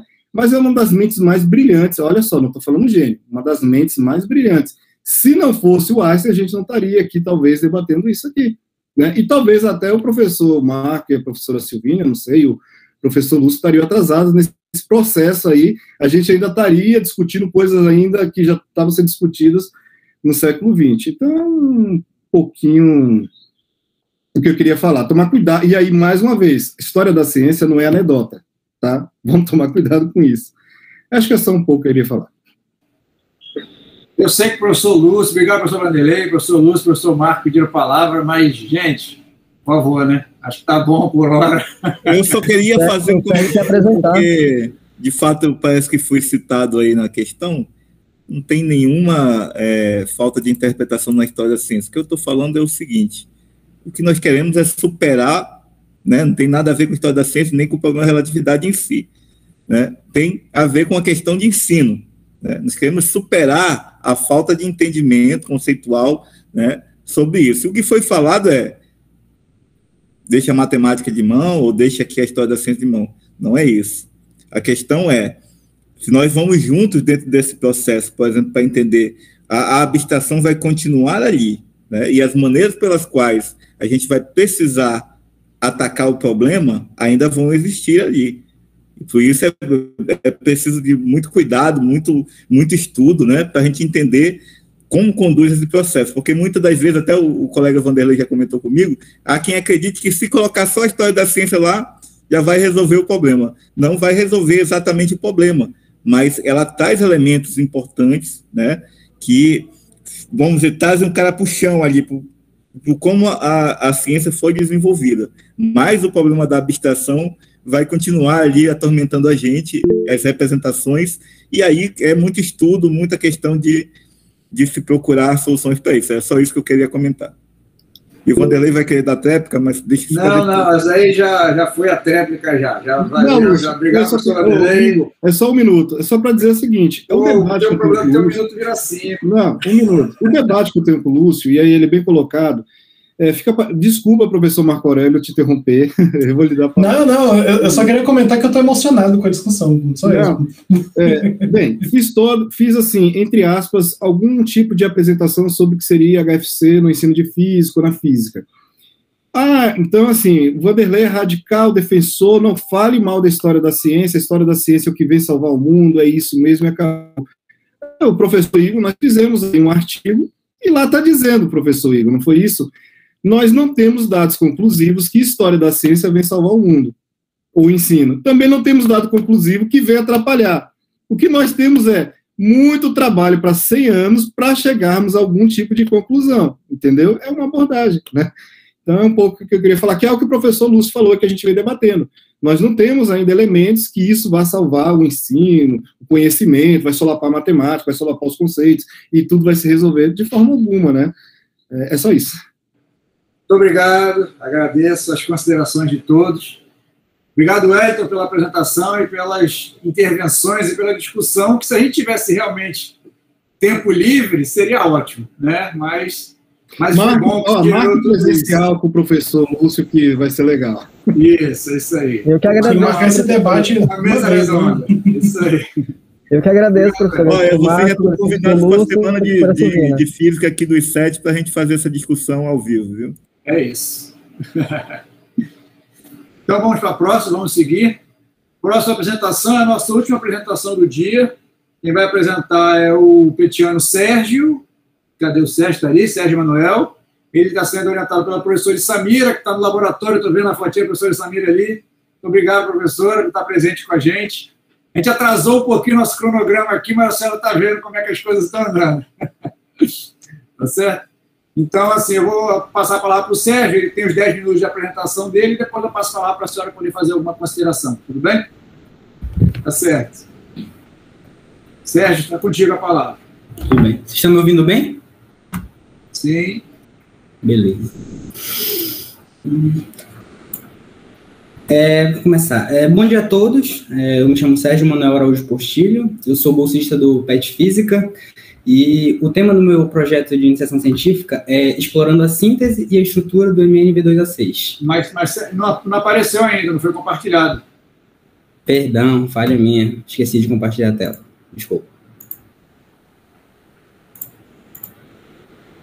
Começa a contar só a partir de agora, professor, por favor. Ok, 1 minuto a mais, vai. Agradeço. Estão vendo a apresentação? Sim, estamos vendo. Okay, obrigado. Novamente, bom dia, eu sou Sérgio Manuel Araújo Portilho. O tema do meu projeto de iniciação científica é explorando a síntese e a estrutura do MnV2A6, o vanadato de manganês. E a minha orientadora é a professora doutora Samira Costa Nogueira. Esses aqui são os tópicos que eu vou abordar nessa apresentação, então vamos dar início. O vanadato de manganês, ele é um óxido inorgânico cerâmico. Ele é um material multifuncional. A gente pode sintetizar esse material por um método e ele vai apresentar várias propriedades, várias aplicações. Ele pode apresentar propriedades fotocatalíticas, ele pode ser um material com atividade bactericida, ele pode ser um diodo, um condutor de íons, e ele pode ser sintetizado por vários métodos, método de precipitação, método hidrotermal, método de reação de estado sólido, coprecipitação, certo? Eu coloquei aqui no slide uma foto desse artigo aqui, que é para mostrar para vocês uma das aplicações dele, que foi feito uma síntese pelo método hidrotermal, e foi visto que esse material ele possui boas atividades fotocatalíticas para a degradação do azul de metileno sobre a irradiação da luz visível. Um outro artigo aqui, novamente feito uma síntese do material e visto uma outra aplicação, que foi aplicação dele em baterias de íon de sódio, de íon lítio. E nesse próximo artigo aqui, foi feita uma nova síntese pelo método hidrotermal e foi visto que esse material ele é muito promissor para o sistema de bateria de íon de sódio. Essas propriedades elas estão diretamente linkadas com a estrutura do material.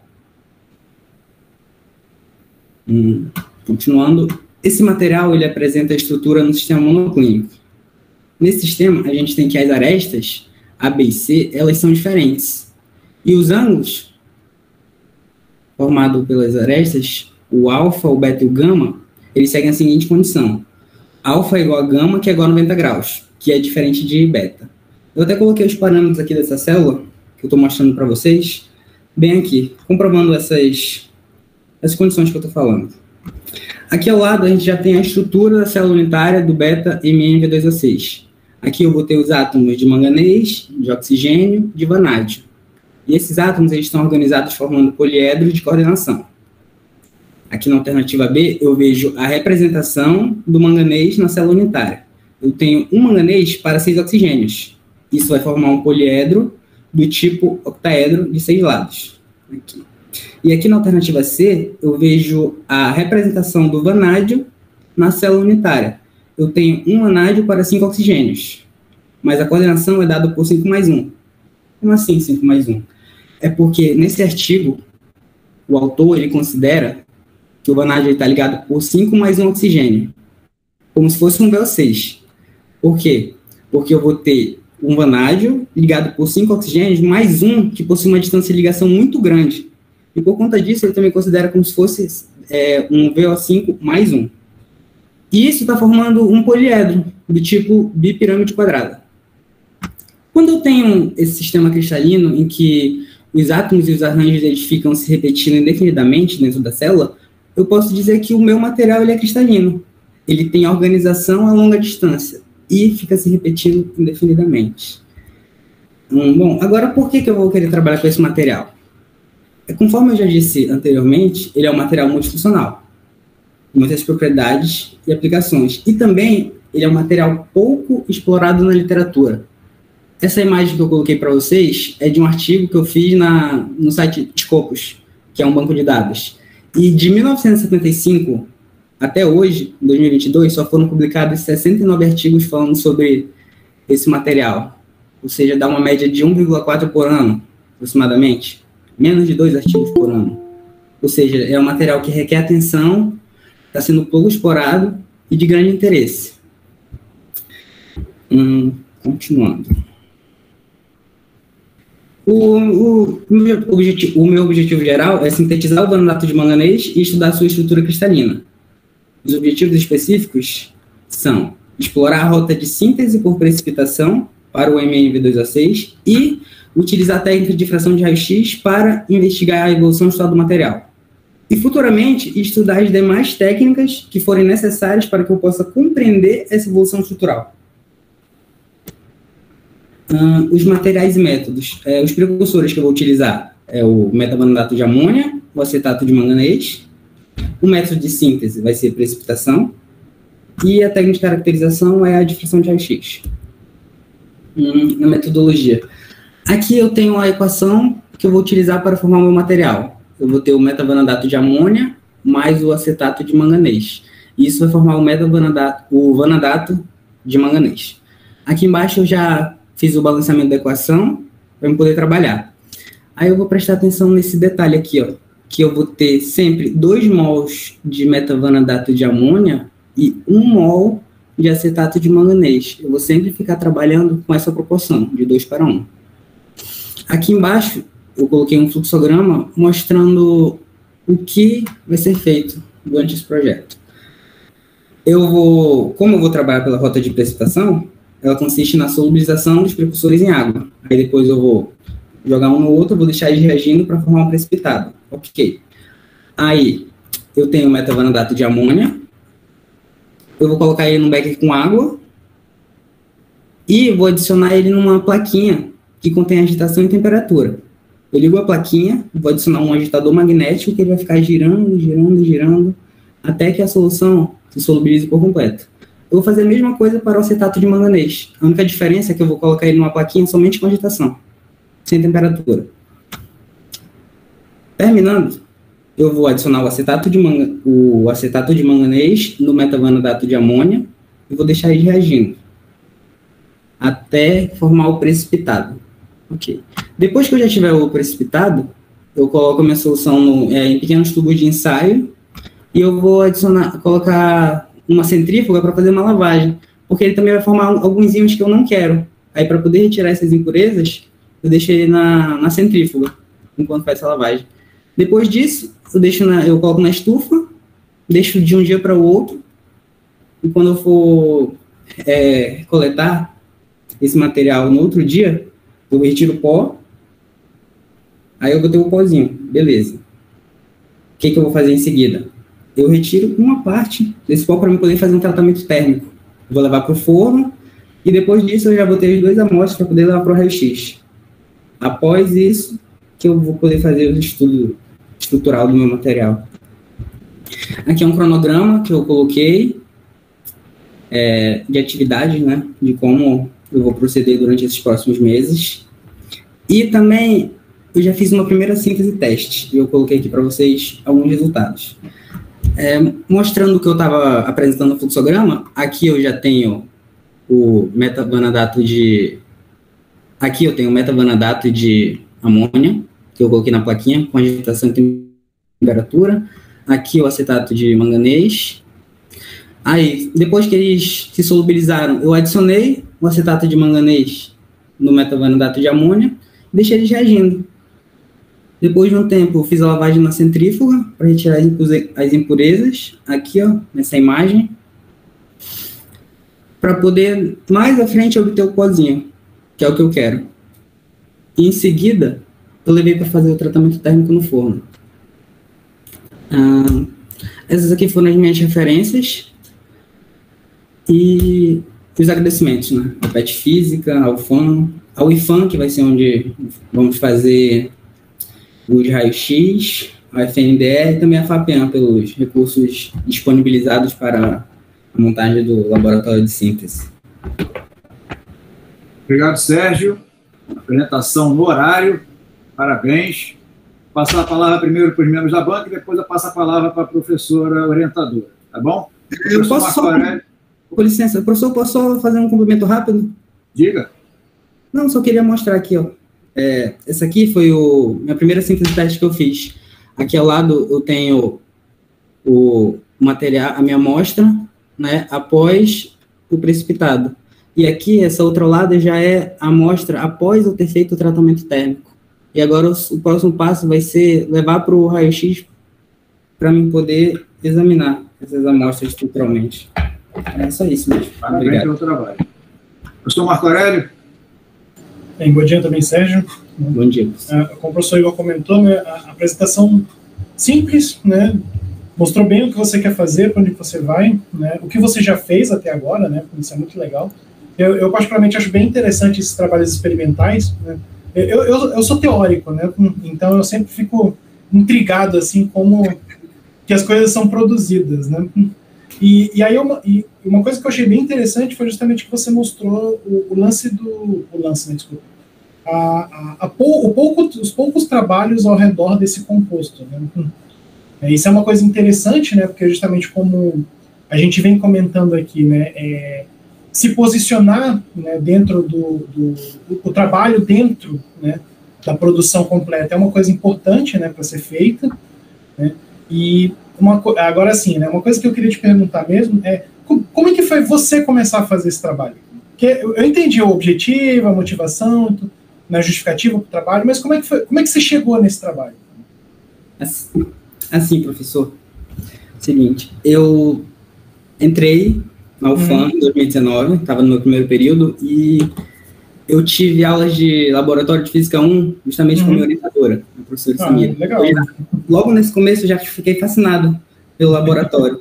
Aí, com conversas com ela, a professora me disse que ela estava justamente nessa área de experimentação. Aí eu já fiquei interessado e já, desde o começo, eu já estava conversando com a professora sobre futuramente fazer um projeto com ela. E foi basicamente dessa forma. Só que, como eu ainda estava muito no começo, ainda não me sentia preparado para iniciar um projeto desse, uma iniciação científica. E agora que eu já estou no meu 5º período, no final do ano passado fiz o processo de seleção para entrar no PET Física, consegui entrar, aí o professor Igor disse, olha, corre atrás de um orientador do projeto, vai atrás logo.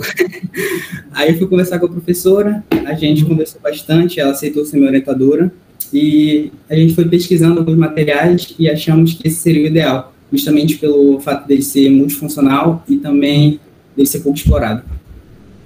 Isso é ótimo. Eu já gostei de ter sintetizado, né? E vai ser esse trabalho conjunto, né? Porque se eu entendi direitinho, parte das medidas estruturais você vai fazer no IFAM, né?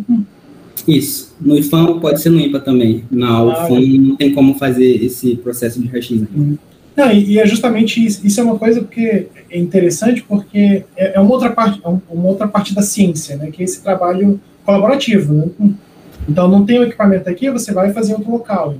E você interage com os outros profissionais de lá e você vai avançando o seu estudo nesse sentido. Né? Isso é muito legal. Né? Eu fico feliz, né, pelo trabalho, pela apresentação também, né? Então, de parabéns os dois. E também fico ansioso pelo trabalho final, né? Já quero ver o que vai sair daí, né? Convidado já, professor, para participar do próximo evento. Obrigado, professor Marco Aurélio. Professora Silvina. Bem, bom dia, Sérgio, parabéns pela apresentação.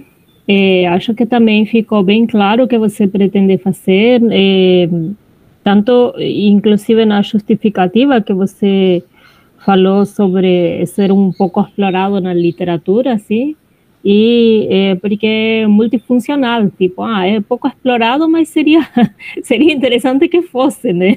Tipo, multifuncional e pouco explorado. Eu, sendo bem sincera, quando eu li o título, eu pensei, não vou entender nada. Eu pensei, não vou entender nada. Mas, apesar das minhas limitações, por não entender nada de fato, e por não ser experimental, né? Eu consegui compreender bem o que vocês pretendem realizar durante o trabalho, certo? Eu acho isso de estudar estrutura cristalina muito interessante, até para ver as aplicações que possam vir futuramente, né? Então, eu achei muito massa. Eu gostei, apesar, como eu estava comentando, apesar das limitações, acredito conseguir compreender qual é o foco do trabalho. Você deixou claro, certo? Justificou bem e, para mim, parabéns, e também quero ver o final para saber mais. Obrigado, professor. Próximo evento. Obrigado, professora Silvina. Passar agora a palavra para a professora Samira, fazer suas considerações sobre o desenvolvimento do trabalho, como é que está sendo, como é que as coisas estão andando, professor. Obrigado pela presença. O áudio, professora. Professora, não estou te ouvindo. Está com o microfone desligado. Agora. Pronto, bom dia. Bom dia. Se eu não pegar a advertência tirando a máscara, aí eu virei de costas para ninguém me ver, se passar no corredor. Que aqui a gente pega até a advertência. 2 advertências, fica em casa. Nossa. Obrigada, Igor, aí, pela dedicação aí no PET, em primeiro lugar, né, que a gente já está aí muito à frente, um tempão aí na frente aí do PET, e tem conduzido um trabalho brilhante, né, com nossos alunos, que precisa de muita dedicação, porque toda semana eles estão fazendo algum movimento, né, e isso é muito importante para os meninos. Agradecer aí a banca que se disponibilizou esses 2 dias, nessas 2 manhãs, para estar aí com os meninos colaborando. E parabenizar o Sérgio pela apresentação que ele fez, que foi bem legal, parece que o pessoal gostou, né? Estão aí no chat comentando. O Sérgio começou a pegar sobre o assunto, né, para trabalhar agora em janeiro. E ele se dedicou bastante, ele lê bem artigo, então isso é importante, né, que nossos alunos estejam lendo. Então, eu dei o tempo dele ler e depois começar a ir para o laboratório. Como ele falou, né, a gente conheceu desde lá, quando ele entrou na física, eu sempre chamando ele, vem, Sérgio, vem para o laboratório, porque eu sempre ouvia a dedicação dele para a área experimental. Ainda bem que ele veio, né, e está dando certo. Foram 2 meses e deu tudo certinho até agora. Eu espero que continue assim, empolgado como ele está. Esse material, eu já estou trabalhando com uma aluna de mestrado, só que ela está trabalhando com o MN2V2O7, que foi aquele que o Igor trabalhou. Lembra, Igor? Não é o mesmo material. Quando o Igor olhar, vai pensar que é o mesmo. Não é. Esse aí é o outro. É uma outra estrutura, tem um outro gap de energia, né? Mas todos 2 são materiais bem interessantes. Então, o Sérgio está acompanhando ela, já que eles estão trabalhando com materiais correlatos, né? E é um material que tem um gap de energia muito pequeno. Então, isso é muito bom para a área de fotocatálise, né? O problema que a gente está encontrando é avançar no projeto, né? Porque com a pandemia ficou muito difícil para a gente que é da experimental. Está bem complicado trabalhar. O raio-x da UFAM não tem técnico, né? E com a pandemia também, esse período de pandemia 2020, 2021 ficou parado. E aí tem um raio-x no IFAM, mas de vez em quando quebra e fica difícil, e a fila está grande. Aí tem um outro no IFAM do centro, também no distrito. Mas o do centro não tem técnico também para operar, quem está operando é a professora, então ela não tem um tempo exclusivo para estar no equipamento, fazendo medida para todo mundo, né? Então está muito difícil avançar no projeto por conta disso, mas a gente vai fazer o possível. Eu estou afastada, eu estou aqui em Campinas, então eu disse, Sérgio, trabalha na hora que a gente conseguir fazer a fase, manda a amostra para cá, via SEDEX, eu tento fazer as medidas aqui, é uma saída, né, enquanto eu estou aqui também.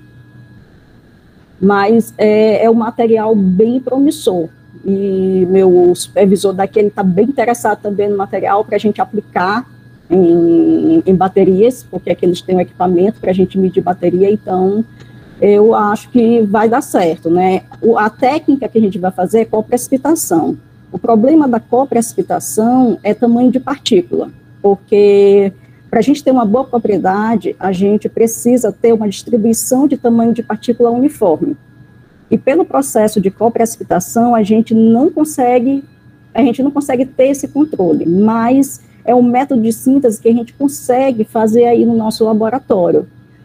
Mas é possível controlar isso, utilizando surfactante, utilizando algum solvente, né, para estar controlando o tamanho dessas partículas, né, e por esse método tem pouco na literatura, justamente por isso, né, por ser difícil esse controle de morfologia, mas é possível fazer.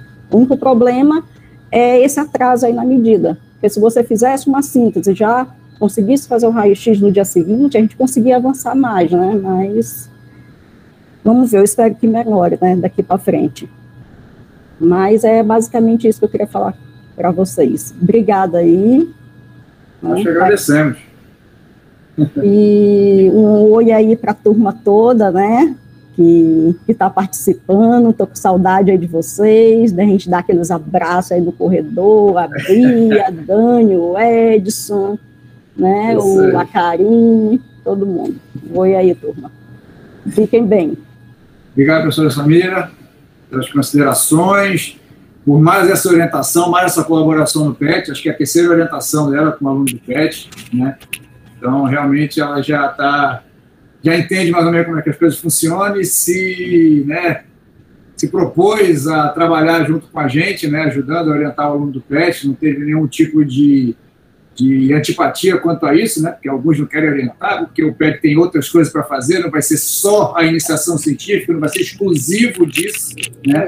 Na verdade, Igor, isso a gente vai aprendendo com a experiência, né, com o tempo. Uhum. Quando eu peguei o Igor e o Daniel, né, para orientar, eu acabei colocando um projeto que era um pouco extenso, então eles não conseguiam fazer tudo, então eu achava que o PET não tinha tempo para isso, né, os alunos do PET, mas não é, você colocar um projeto que dê para ele executar em um ano, então você não pode prolongar muito, ainda mais na nossa área de experimental, como eu falei, que é complicado para fazer as medidas. Exatamente. Então é você elaborar um projeto que dê para executar dentro daquele prazo, não estender muito. Isso aí serve como aprendizado para a gente também, né, como professor, para propor um projeto que seja factível, né? Sim. Obrigado, professor. Obrigada aí. Nada. Professor Vanderlei, eu vi que o senhor ligou a câmera aí, levantou a mãozinha, vamos lá. Liga lá, professor. Olá, professora Samira, como é que você está? Oi, tudo bom, Vanderlei? Eu acho que, se não me engano, é o último apresentação essa, não é o Igor, professor Igor? Né? Última apresentação. Então, assim, eu fiquei incomodado com o comentário que você fez aí. Assim,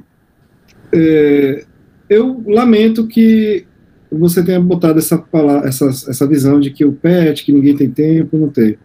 Eu vou falar minha experiência sobre orientar alunos do PET, né? Na verdade, eu sou tutor, né? Na verdade, orientador, professor Igor, né? Há um nível de profissionalismo, né, na condução do trabalho do professor Igor, que é muito bom. Isso se reflete na nossa orientação. Então, assim, quando o aluno vem, quando eu sou procurado, né, e os alunos falam, e aí, professor, eu sou do PET, opa, vamos embora, vamos trabalhar, né? Então, assim, porque eu sei que vem resultados, né? Então, assim, eu acho muito legal essa proposta do PET de ter a gente ficar como tutor, e os resultados são muito positivos. Então, só quero parabenizar o professor Igor pela condução do PET, pela condução do trabalho, pela a qualidade da iniciação científica. Bem, de novo eu estou aqui falando isso, mas é muito interessante, né? Os resultados que se tem em um evento como esse. Você vê o profissionalismo dos alunos, essas coisas você tem que ter alguém sensível à frente, não o orientador, mas alguém a mais à frente, uma pessoa sensível, na sensibilidade do cientista, da condução, das diferentes áreas. O Igor realmente ele tem que dar um pulo, ele vai para as humanidades, daqui a pouco para a experimentação, para a parte teórica, experimental. Então, assim, como eu digo, né, quando o aluno fala que é do PET, eu já tenho uma simpatia natural da minha parte, né, isso. Então, parabéns ao professor Igor. E o Sérgio, né, o Sérgio foi meu aluno no semestre passado, ele sempre foi centrado, assim, ele é caladão, tudo, mas aí, quando ele fala, é interessante como ele presta atenção, né. E eu vi a apresentação dele aqui, é o que eu acabei de falar, o profissionalismo que tem dentro do PET, né, dos alunos, e não faço exceção, né, assisti os seminários, e vejo isso, e fico feliz, viu, Sérgio, de ver o seu trabalho muito motivante, né, e parabéns ao professor Samira aí pela condição da orientação. Obrigado, professor. Oi. Tudo bem, professor Vanderlei? Professora Samira. Eu não entendi muito bem, mas eu acho que você se equivocou um pouco. Eu falei o contrário, né? Que o professor, agradeci o professor Igor pelo tempo que ele tem de disponibilidade aí para o PET, ele está conduzindo o PET tão bem, né? E toda semana ele tem um movimento aí com os meninos. Eu admiro muito isso dele, que não é todo professor que se disponibiliza a isso. Então acho que teve algum equívoco. Não, professor, agora eu fiquei confuso, acho que a gente que está confundindo aqui na comunicação, está alguma coisa trocada aqui, não, está tudo bem.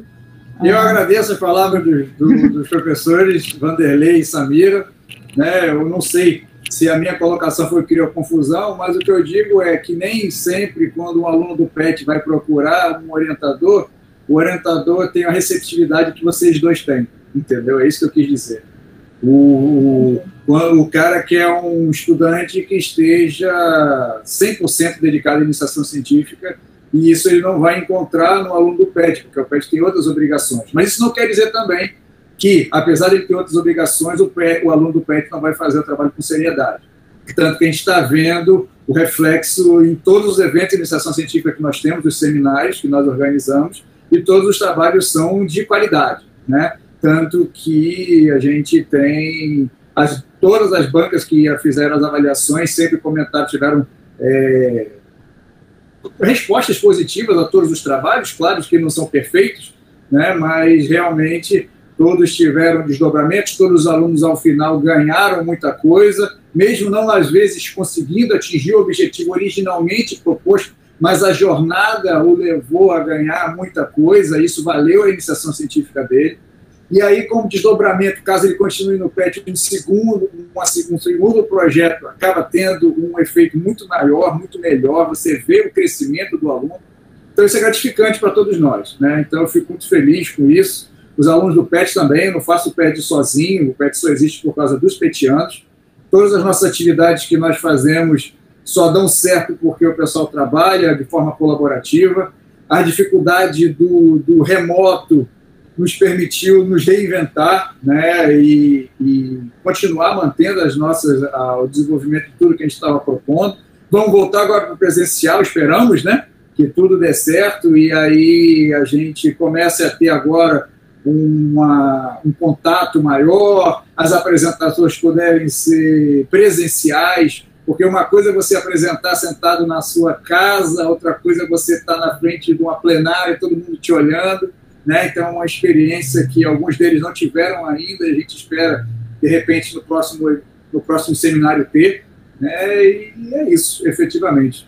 Agradeço muito as palavras do professor Vanderlei e da professora Samira, por serem orientadores e fizeram essas considerações. O professor Marco Aurélio também, já foi orientador mais de uma vez. A professora Silvina, que está aqui, aceitou participar da banca pela primeira vez e foi sensacional, excepcional. Já estou fazendo o fechamento do evento, tá? Agradeço o Sérgio pela apresentação, foi muito boa também.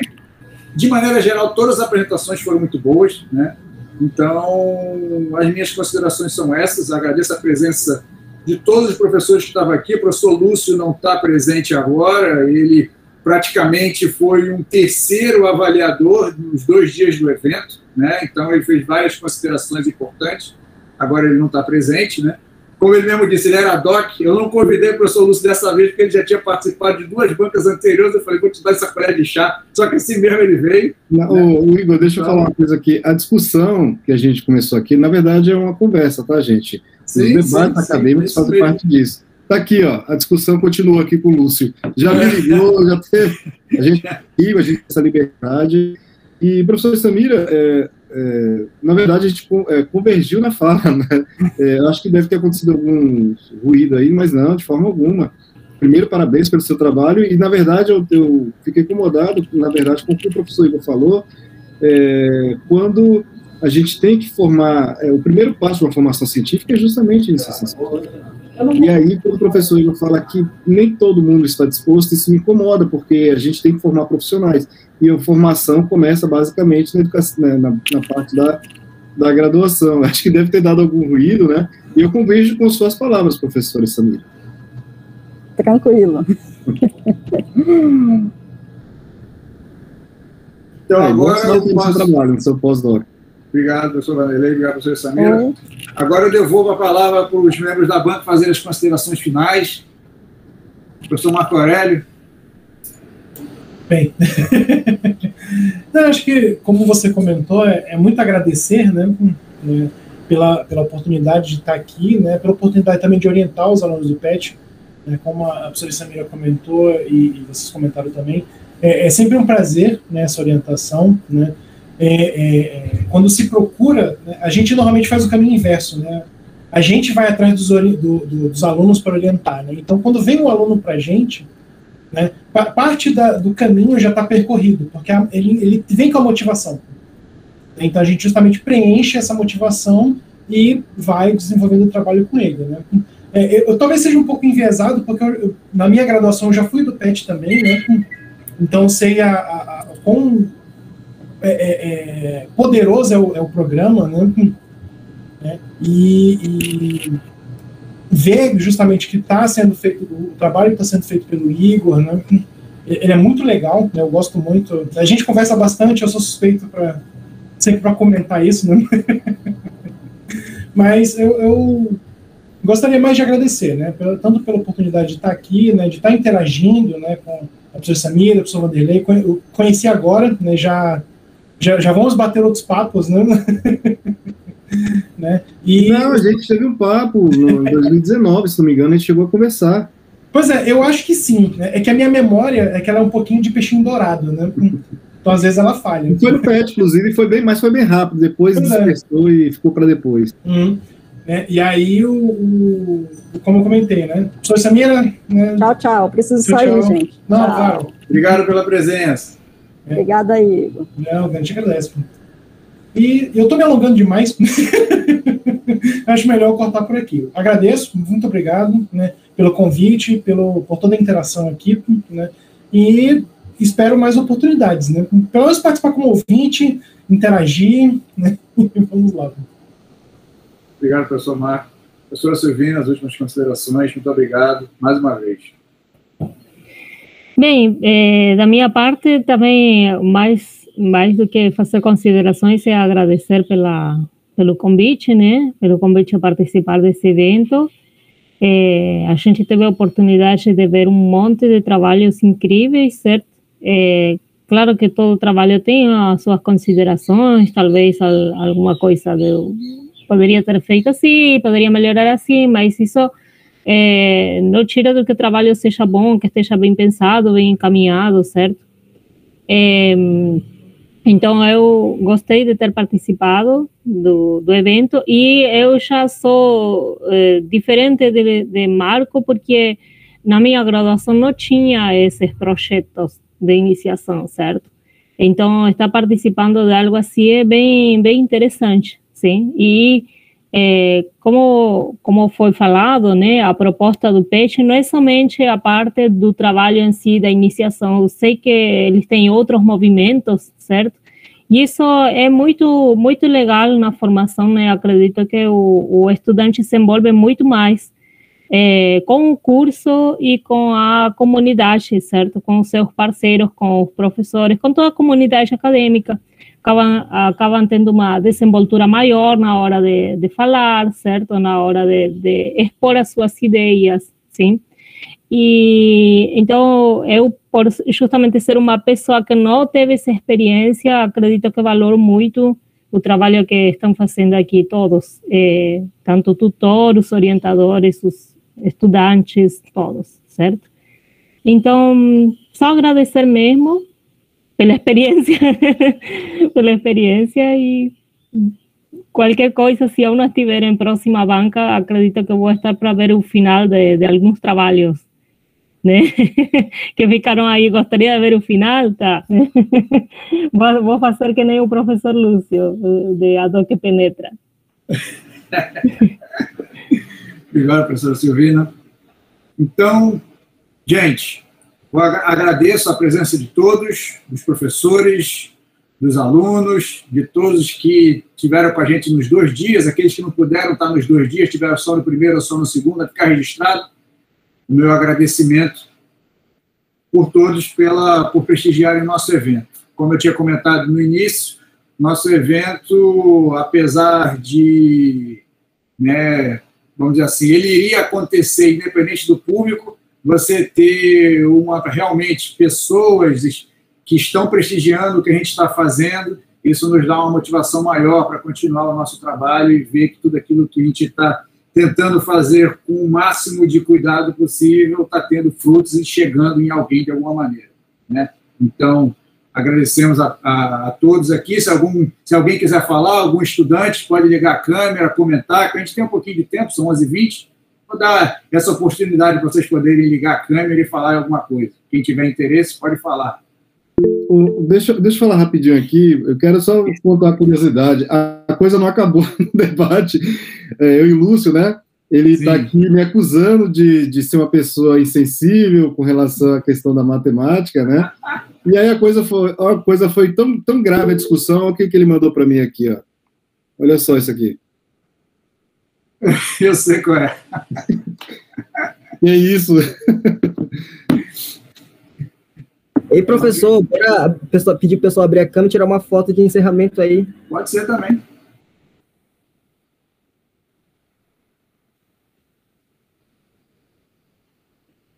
Cadê? O Rubens está aí. Estou toda requenguela, olha a outra.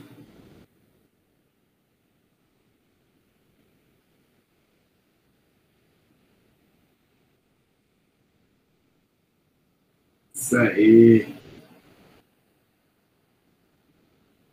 Bom, pessoal, não são só os petianos, não. Se os outros puderem ligar a câmera também.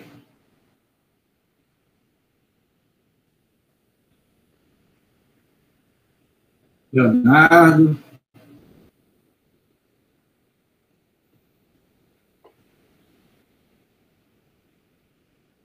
Alguns estão dizendo que estão sem câmera. Estão assanhados, né? Isso, eu sei. Eu conheço esse papo. Mais ninguém? Tá bom então, gente. Vamos lá, vamos tirar um print aqui. Olha aí, Abraão ligou. Espera aí, gente. Para de comentar que está saindo na frente do troço aqui. Pronto, tirei. Isso aí. Obrigado, galera.